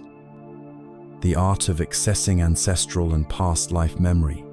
The idea that our soul lives more than one life, known as reincarnation or the transmigration of the soul, is not a fringe, New Age concept. It is one of the oldest and most widespread spiritual beliefs in human history. In the great religions of the East, Hinduism and Buddhism, it is a foundational pillar. They teach that the soul is on a vast, cyclical journey called samsara, a great wheel of birth, death, and rebirth. This is not a punishment, but a grand cosmic curriculum. The soul incarnates into the physical plane to learn, to grow, to experience, and to balance its karma, the universal law of cause and effect played out over lifetimes. Every action, every thought, every intention from a past life creates an energetic imprint that the soul carries forward, shaping the circumstances, the relationships, and the challenges of its future lives.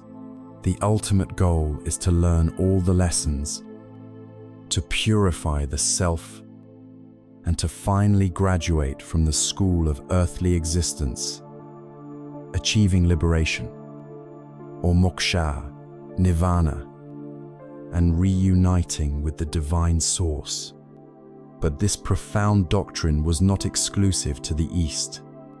The same truth was taught in the secret mystery schools of the West.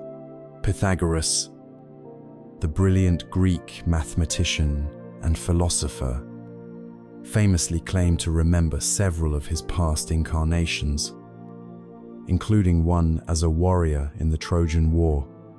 He taught his disciples that the soul was immortal and that it was destined to be reborn in different forms until it had achieved a state of ultimate purification. His most famous student, Plato, embedded this teaching deep within his own philosophy. In his masterpiece, The Republic, he tells the myth of a soldier's near-death account of the afterlife. Describes watching souls in a celestial realm after their previous life had ended. He sees them reviewing their past experiences and then, critically, choosing the circumstances of their next life. Some, having learned wisdom, choose a humble but philosophical life. Others, still driven by ego, choose to be powerful tyrants or wealthy merchants.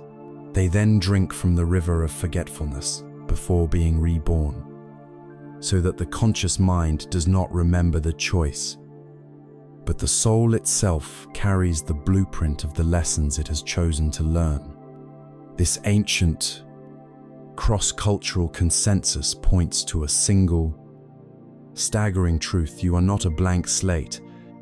You have arrived in this life with a soul that is already rich with history, etched with the triumphs of past successes and the scars of old wounds, and these imprints are not locked away in some inaccessible celestial archive. They are active within your energy field, right now, subtly influencing your present reality. Consider the child prodigy, a figure like Mozart, composing complex symphonies at the age of 5, is a mystery to modern science. How can such profound, mature artistry emerge from a mind so young from the perspective of reincarnation? There is no mystery. The soul of Mozart was not a beginner. It was a master musician that had likely spent dozens of lifetimes honing its craft. This incarnation was simply the next semester in its cosmic conservatory, its hands and mind simply picking up the instrument where they had left off. The same is true in reverse. A person with a debilitating and inexplicable fear of water, who has never had a single traumatic experience with it in this life, might be carrying the cellular echo of a past life drowning. The body's energy field still holds the memory of that trauma, and it triggers the fight or flight response, even in the absence of a present-day cause. The instant, powerful connection you feel with certain people, the soulmate phenomenon, can be seen as the joyful reunion of two souls who have traveled together many times before, their energy fields recognizing each other instantly, ready to continue a conversation that has been going on for ages. But there is another, parallel stream of memory flowing within you, one written not just in the energetic history of your soul, but in the physical history of your bloodline. This is the realm of ancestral memory. Modern science is just beginning to catch up to this ancient wisdom with the field of epigenetics, which shows how trauma and experience can literally alter the expression of our genes and be passed down to subsequent generations. The ancients knew this intuitively. They knew that we inherit far more than just our parents' eye color. We inherit their courage, their resilience, their fears, and their unresolved traumas. You carry within your DNA the silent wisdom of every ancestor who survived a brutal winter, who navigated by the stars, who learned which plants could heal and which could harm. You are a living library of your entire lineage, a person who finds themselves possessing an uncanny sense of direction, or an innate ability to calm a frightened animal, might be tapping into the latent skills of a seafaring or farming ancestor, a wisdom that slumbers in their very blood until a present-day circumstance calls it forth. So, why should we seek to awaken these ancient echoes? The purpose is not to escape into a romanticized past, or to blame our current problems on events from centuries ago. The purpose is twofold. It is for healing and for reclamation. By bringing a past life trauma or an ancestral wound into the light of our conscious awareness, by understanding its origin, we can finally release its energetic charge. The irrational fear dissolves because its source is no longer a mystery. We heal the present by making peace with the past.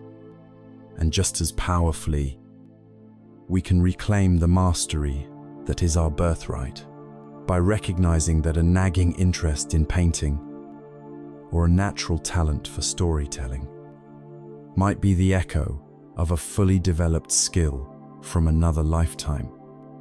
We give ourselves permission to nurture that talent today. We are not starting from scratch. We are reawakening a dormant part of our own eternal genius. You are not a single, isolated book. You are an infinite, living library. And this life is simply the volume that is currently open on the desk. But all the other volumes are still on the shelves. Their wisdom, their stories, and their power waiting to be accessed. The process of becoming a fully realized human being, the great work of the alchemists, is the process of integrating all these scattered parts of yourself.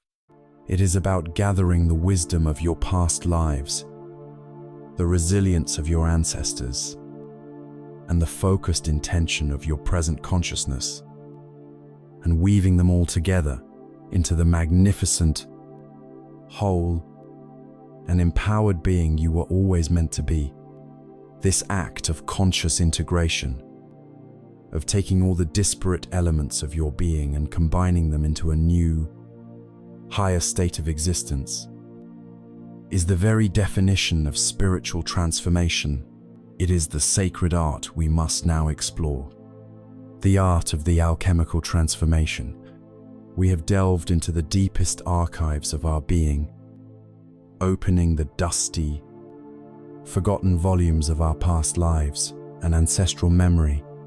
We have come to understand that we are not a single, isolated story, but a vast and living library of experience, a confluence of countless streams of consciousness flowing into the great river of this present moment.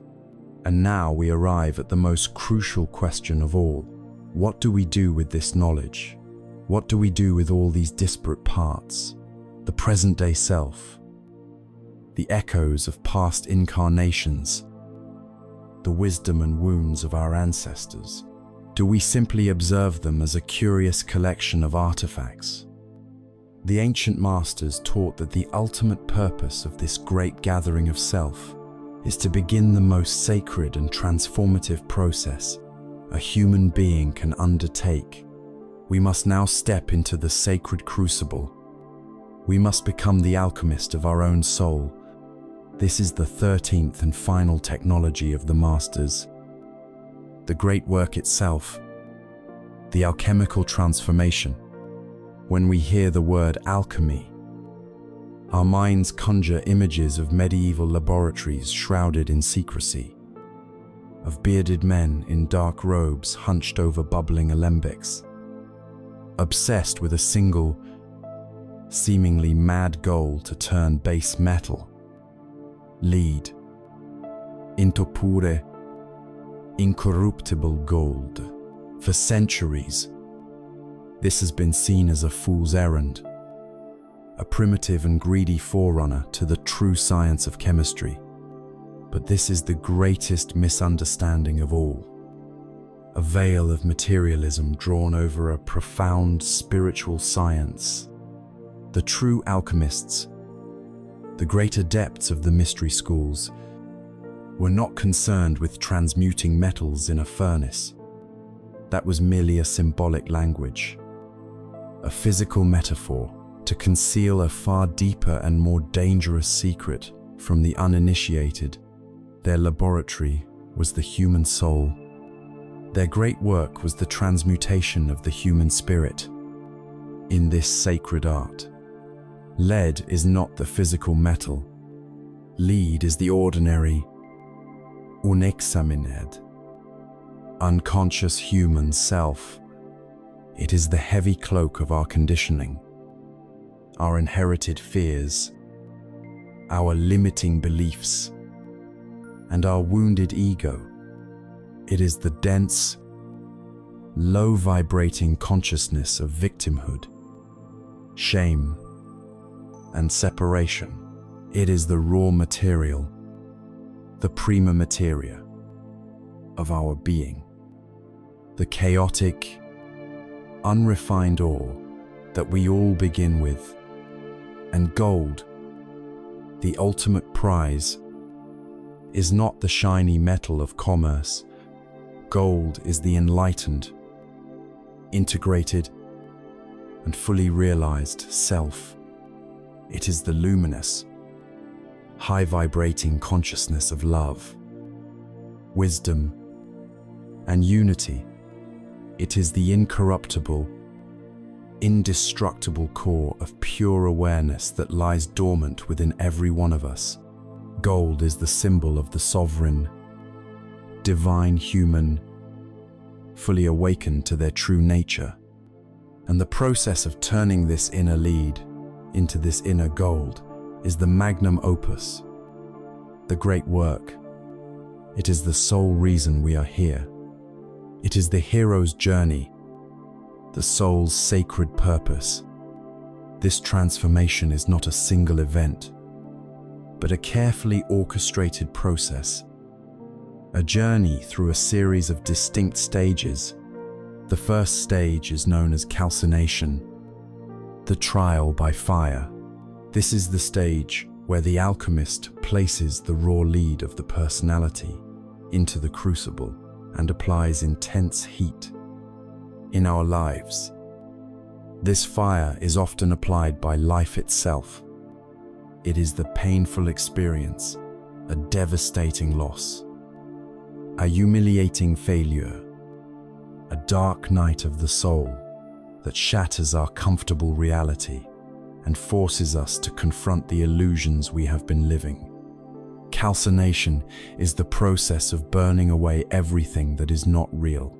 It is the burning of our false identities, our social masks, our cherished attachments, and the defenses of our ego.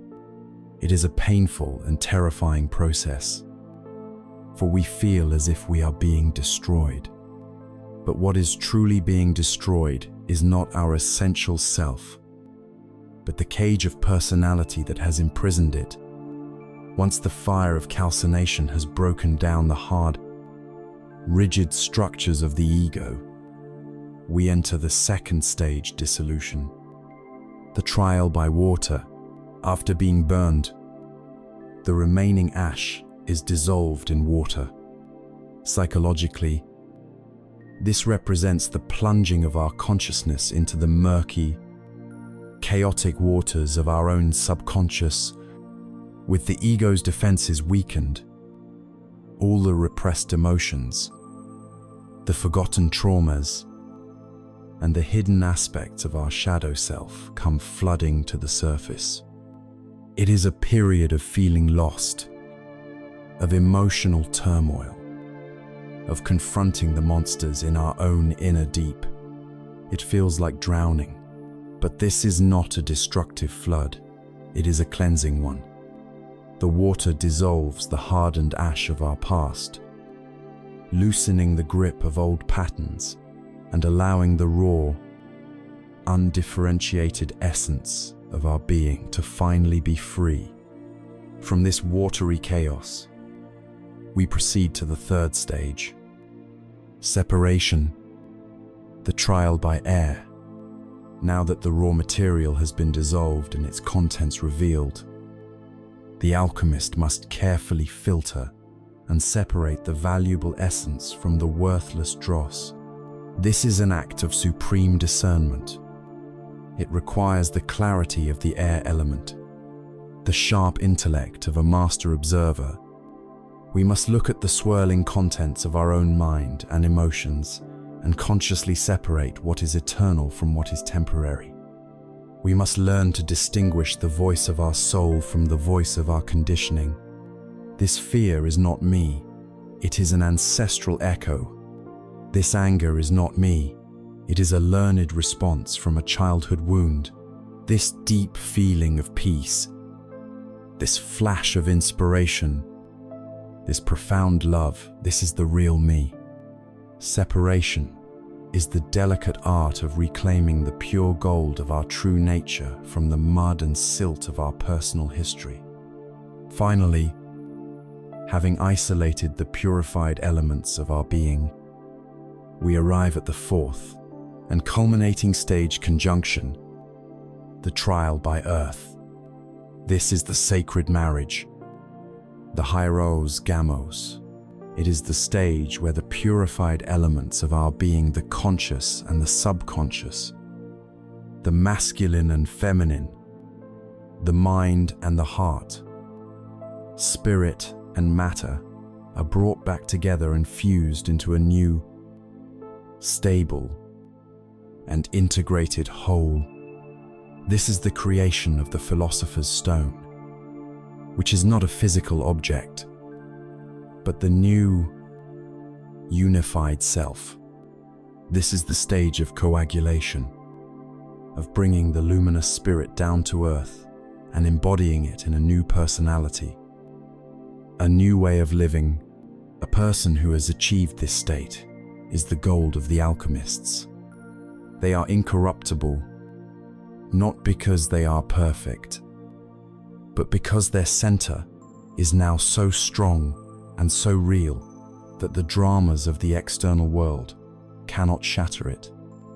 They radiate a quiet wisdom and a gentle power. They are a living stone that can turn the lead they encounter in the world around them into gold, simply through the power of their own radiant, coherent presence. There is a timeless, archetypal symbol for this entire magnificent process. It is the legend of the phoenix, this mythical bird, after living its long life, does not simply grow old and die. It builds a nest of sacred spices, and then, through its own inner fire, it ignites the nest and is consumed in a brilliant blaze. This is calcination, the burning away of the old self.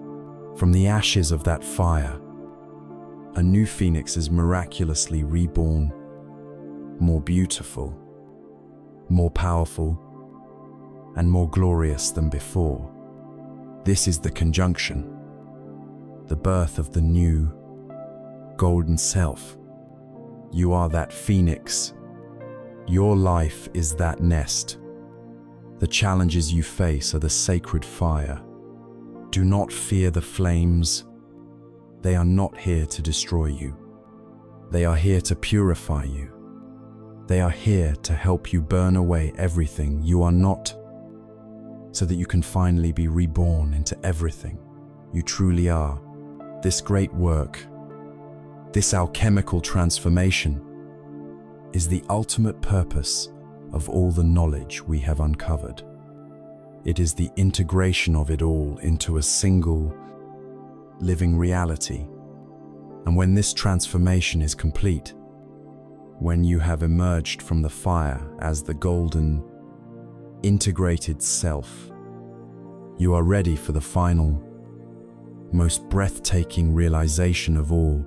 You are ready to understand your true relationship to the cosmos, to finally dissolve the last illusion of separation, and to experience the ultimate secret that all the masters of all the ages have whispered in unison. You are ready to realize that you are the universe experiencing itself. We have walked the winding path of the ancient masters. We have stood in the alchemist's forge and endured the purifying fire, gathering the scattered fragments of our being, our past, our present, our potential into a single, integrated whole. We have emerged from the crucible, no longer as the heavy, dull lead of a separate, frightened ego, but as the luminous, incorruptible gold of a unified self. And now we stand at the final summit, the pinnacle of the great work.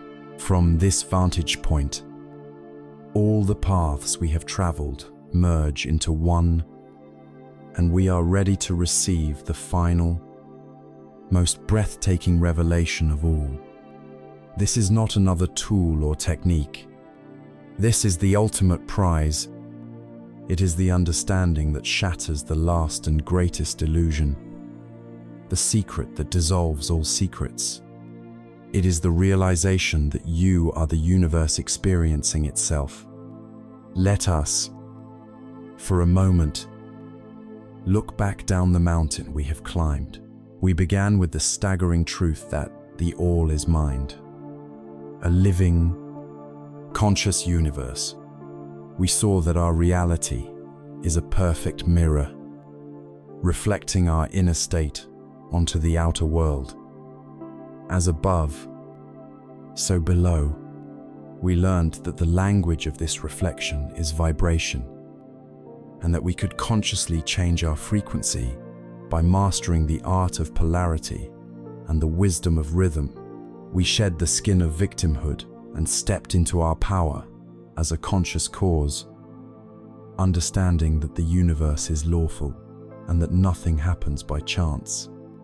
We discovered the sacred mechanics of creation, the divine marriage of the masculine and feminine principles within us. We learned to speak the language of God in the silent architecture of sacred geometry. and the creative force of sound. We learn to draw our vitality from the great ocean of prana, to listen to the unerring wisdom of our heart, and to rewrite the deepest programs in the engine room of our subconscious. We sharpened our will into a laser of focused intention, and then learned the profound grace of surrender. We opened our eyes to the guiding hand of synchronicity, and our dreaming minds to the wisdom of other realms. We faced the specter of death and found it to be a doorway to an immortal journey, a journey that has spanned countless lifetimes. And finally, we gathered all these truths, all these selves, and performed the alchemical transformation, becoming the integrated golden self. Each of these secrets has been a step on this mountain path, and each has served to dismantle a specific illusion, but they have all been leading to this one final peak, this one ultimate vantage point, from which we can finally see the truth that dismantles the foundational illusion upon which all others are built. It is the most powerful, most pervasive, and most convincing illusion that the human mind has ever created. It is the illusion of the separate self. It is the deeply ingrained feeling of me in here and the universe out there. It is the sense of being a lonely, isolated subject in a world of external objects. It is the feeling of being a single, fragile life adrift in a vast, indifferent cosmos. This feeling, this core belief in our own separation, is the source of all our fear, all our loneliness, and all our striving. And from the summit of the great work, we finally see it for what it is, a mirage. Think of a great, infinite ocean, shimmering under a cosmic sun. This is the all, the universal mind. Now, see a single wave rise from its surface. The wave has a unique form, a specific direction, a temporary identity. It experiences itself as a wave. It travels. It crests. It crashes upon the shore. From its own limited perspective, it has a beginning and an end. But was there ever a single moment when that wave was not the ocean? Was its very substance not the water of the ocean? Was its energy not the energy of the ocean? The wave was never separate. It was, and always is, the ocean expressing itself as a wave for a magnificent, fleeting moment. You are not the wave. You are the entire ocean, experiencing life as a wave. Or consider this: you are not a character in the great dream of the cosmos. You are the dreamer, dreaming the character. Your eyes are not just windows through which, a separate, you looks out at the world. Your eyes are the apertures through which the universe itself is looking out and experiencing its own magnificent creation. The universe is not something you are in, it is something you are.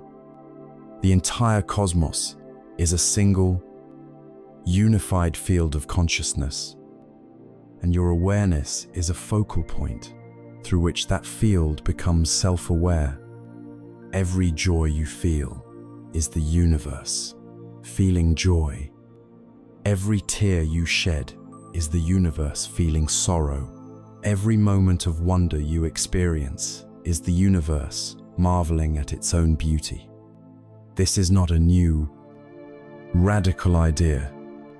It is the ultimate, perennial philosophy. The final secret whispered by the enlightened masters of every tradition since the dawn of time. Jesus did not say, "I am a humble servant of my Father." He made the staggering, non-dual pronouncement. I and my Father are one. In the sacred Hindu texts of the Upanishads, the ultimate wisdom is summarized in 3 simple but profound words: Tat Tivam Asi. Thou art that. You, the individual soul, or Atman, are not just a part of God. You are, in your essential nature, identical to the ultimate, all-encompassing reality. Brahman, the Sufi mystics, like the poet Rumi, wrote endlessly of the ecstatic annihilation of the self, where the lover dissolves into the beloved until there is no separation left, only a single, unified field of love. The Buddhists speak of anatman, or no self, the profound realization that the individual ego we cling to is a temporary construct, an illusion, and that all things are interconnected in a vast, seamless web of being. What does it mean to live from this awareness? It changes everything. It reframes your entire existence from a struggle for survival into a divine play. A lila. The need to protect and defend the fragile little ego dissolves because you know your true self is the entire, indestructible cosmos. The fear of loneliness vanishes forever. For how can you be alone when you are intimately connected to everything? That is, the desperate striving to get things, to get love, to get security, to get validation ceases, because you realize you already are everything you could possibly seek. You are the love you seek.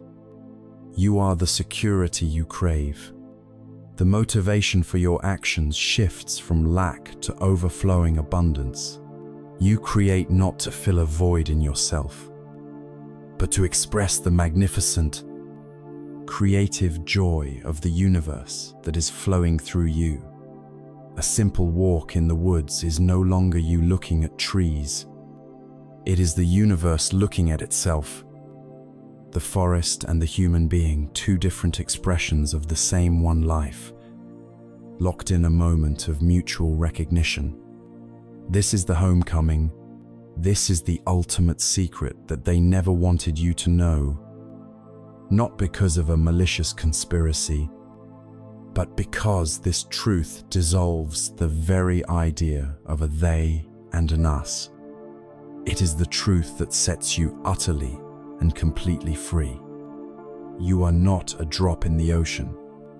You are the entire ocean in a single drop. The entire journey of alchemy, the search for the philosopher's stone, was a journey to this one realization. The gold was never outside of you. The kingdom of heaven was never in the sky. It was, and always has been, within you. For you are not just in the universe. You are the universe. And this realization is not the end of the journey. It is the beginning of truly living. We have journeyed together to the furthest frontiers of consciousness and returned with the ultimate prize, the staggering, liberating truth of our own divinity. We have stood on the summit and seen that the universe and the self are not 2, but 1, and now we bring that cosmic perspective back down the mountain, back into the world of our daily lives, so we may transform it forever. Our great journey began with a simple question about the secrets of the ancients. We discovered that the universe is not dead matter, but a living mind. We decoded the 7 immutable laws of creation, from the mental nature of the all, to the perfect correspondence between our inner and outer worlds, to the rhythmic, vibrational dance that governs all things, We then unearthed the lost technologies of the masters, learning to see the divine blueprint in sacred geometry, to wield the creative power of sound, to breathe in the universal life force of prana, and to listen to the unerring wisdom of the heart. We ventured inward, becoming the masters of our subconscious minds, the forgers of our will, and the artists of surrender. We learned to read the omens and synchronicities in the world around us, and the symbolic language of our own dreams. We faced the specter of death and found not an end, but a doorway, leading us to the vast, hidden library of our soul's eternal history. And finally, we took all these disparate parts and performed the great work, the alchemical transformation of our own being, from the lead of fear into the gold of enlightened awareness. And in doing so, we discovered the final secret. The ancient secrets were never truly hidden from us by some shadowy cabal or powerful they. There are no locks on the doors of perception, no guards at the gates of wisdom. The secrets have been hidden in plain sight, veiled only by the deafening noise of the modern world and the thick fog of our own distractions, our own doubts, and our own refusal to look within. The greatest power in the universe is not contained in a forbidden book or a buried relic. It has been inside of you, patiently waiting. From the very beginning, you are the alchemist. You are the magician. You are the creator you have been searching for, and the peace, the joy, the abundance, and the love you seek are not destinations to be desperately chased. They are frequencies to be generated, states of being to be radiated from the sovereign center of your own heart. Do not simply believe the words you have heard on this journey. To believe is not enough. You must experience them for yourself. You must become a mystic in your own life. So I challenge you, starting today, begin to listen, truly listen, to the gentle, non-verbal guidance of your own heart. Start to watch for the synchronicities, the meaningful coincidences that the universe will now begin to place upon your path as confirmation. Start to speak your intentions with the quiet confidence of a master who knows their word is law. Use the tools we have discussed, the audiobooks of ancient wisdom, not as a source of passive information, but as active tools of vibrational attunement. Let them be the chants that reprogram your subconscious mind, the stories that awaken your soul's memory. The map has been laid out before you. The secrets have been revealed. The power has been returned to its rightful owner. The choice, now and forever, is yours.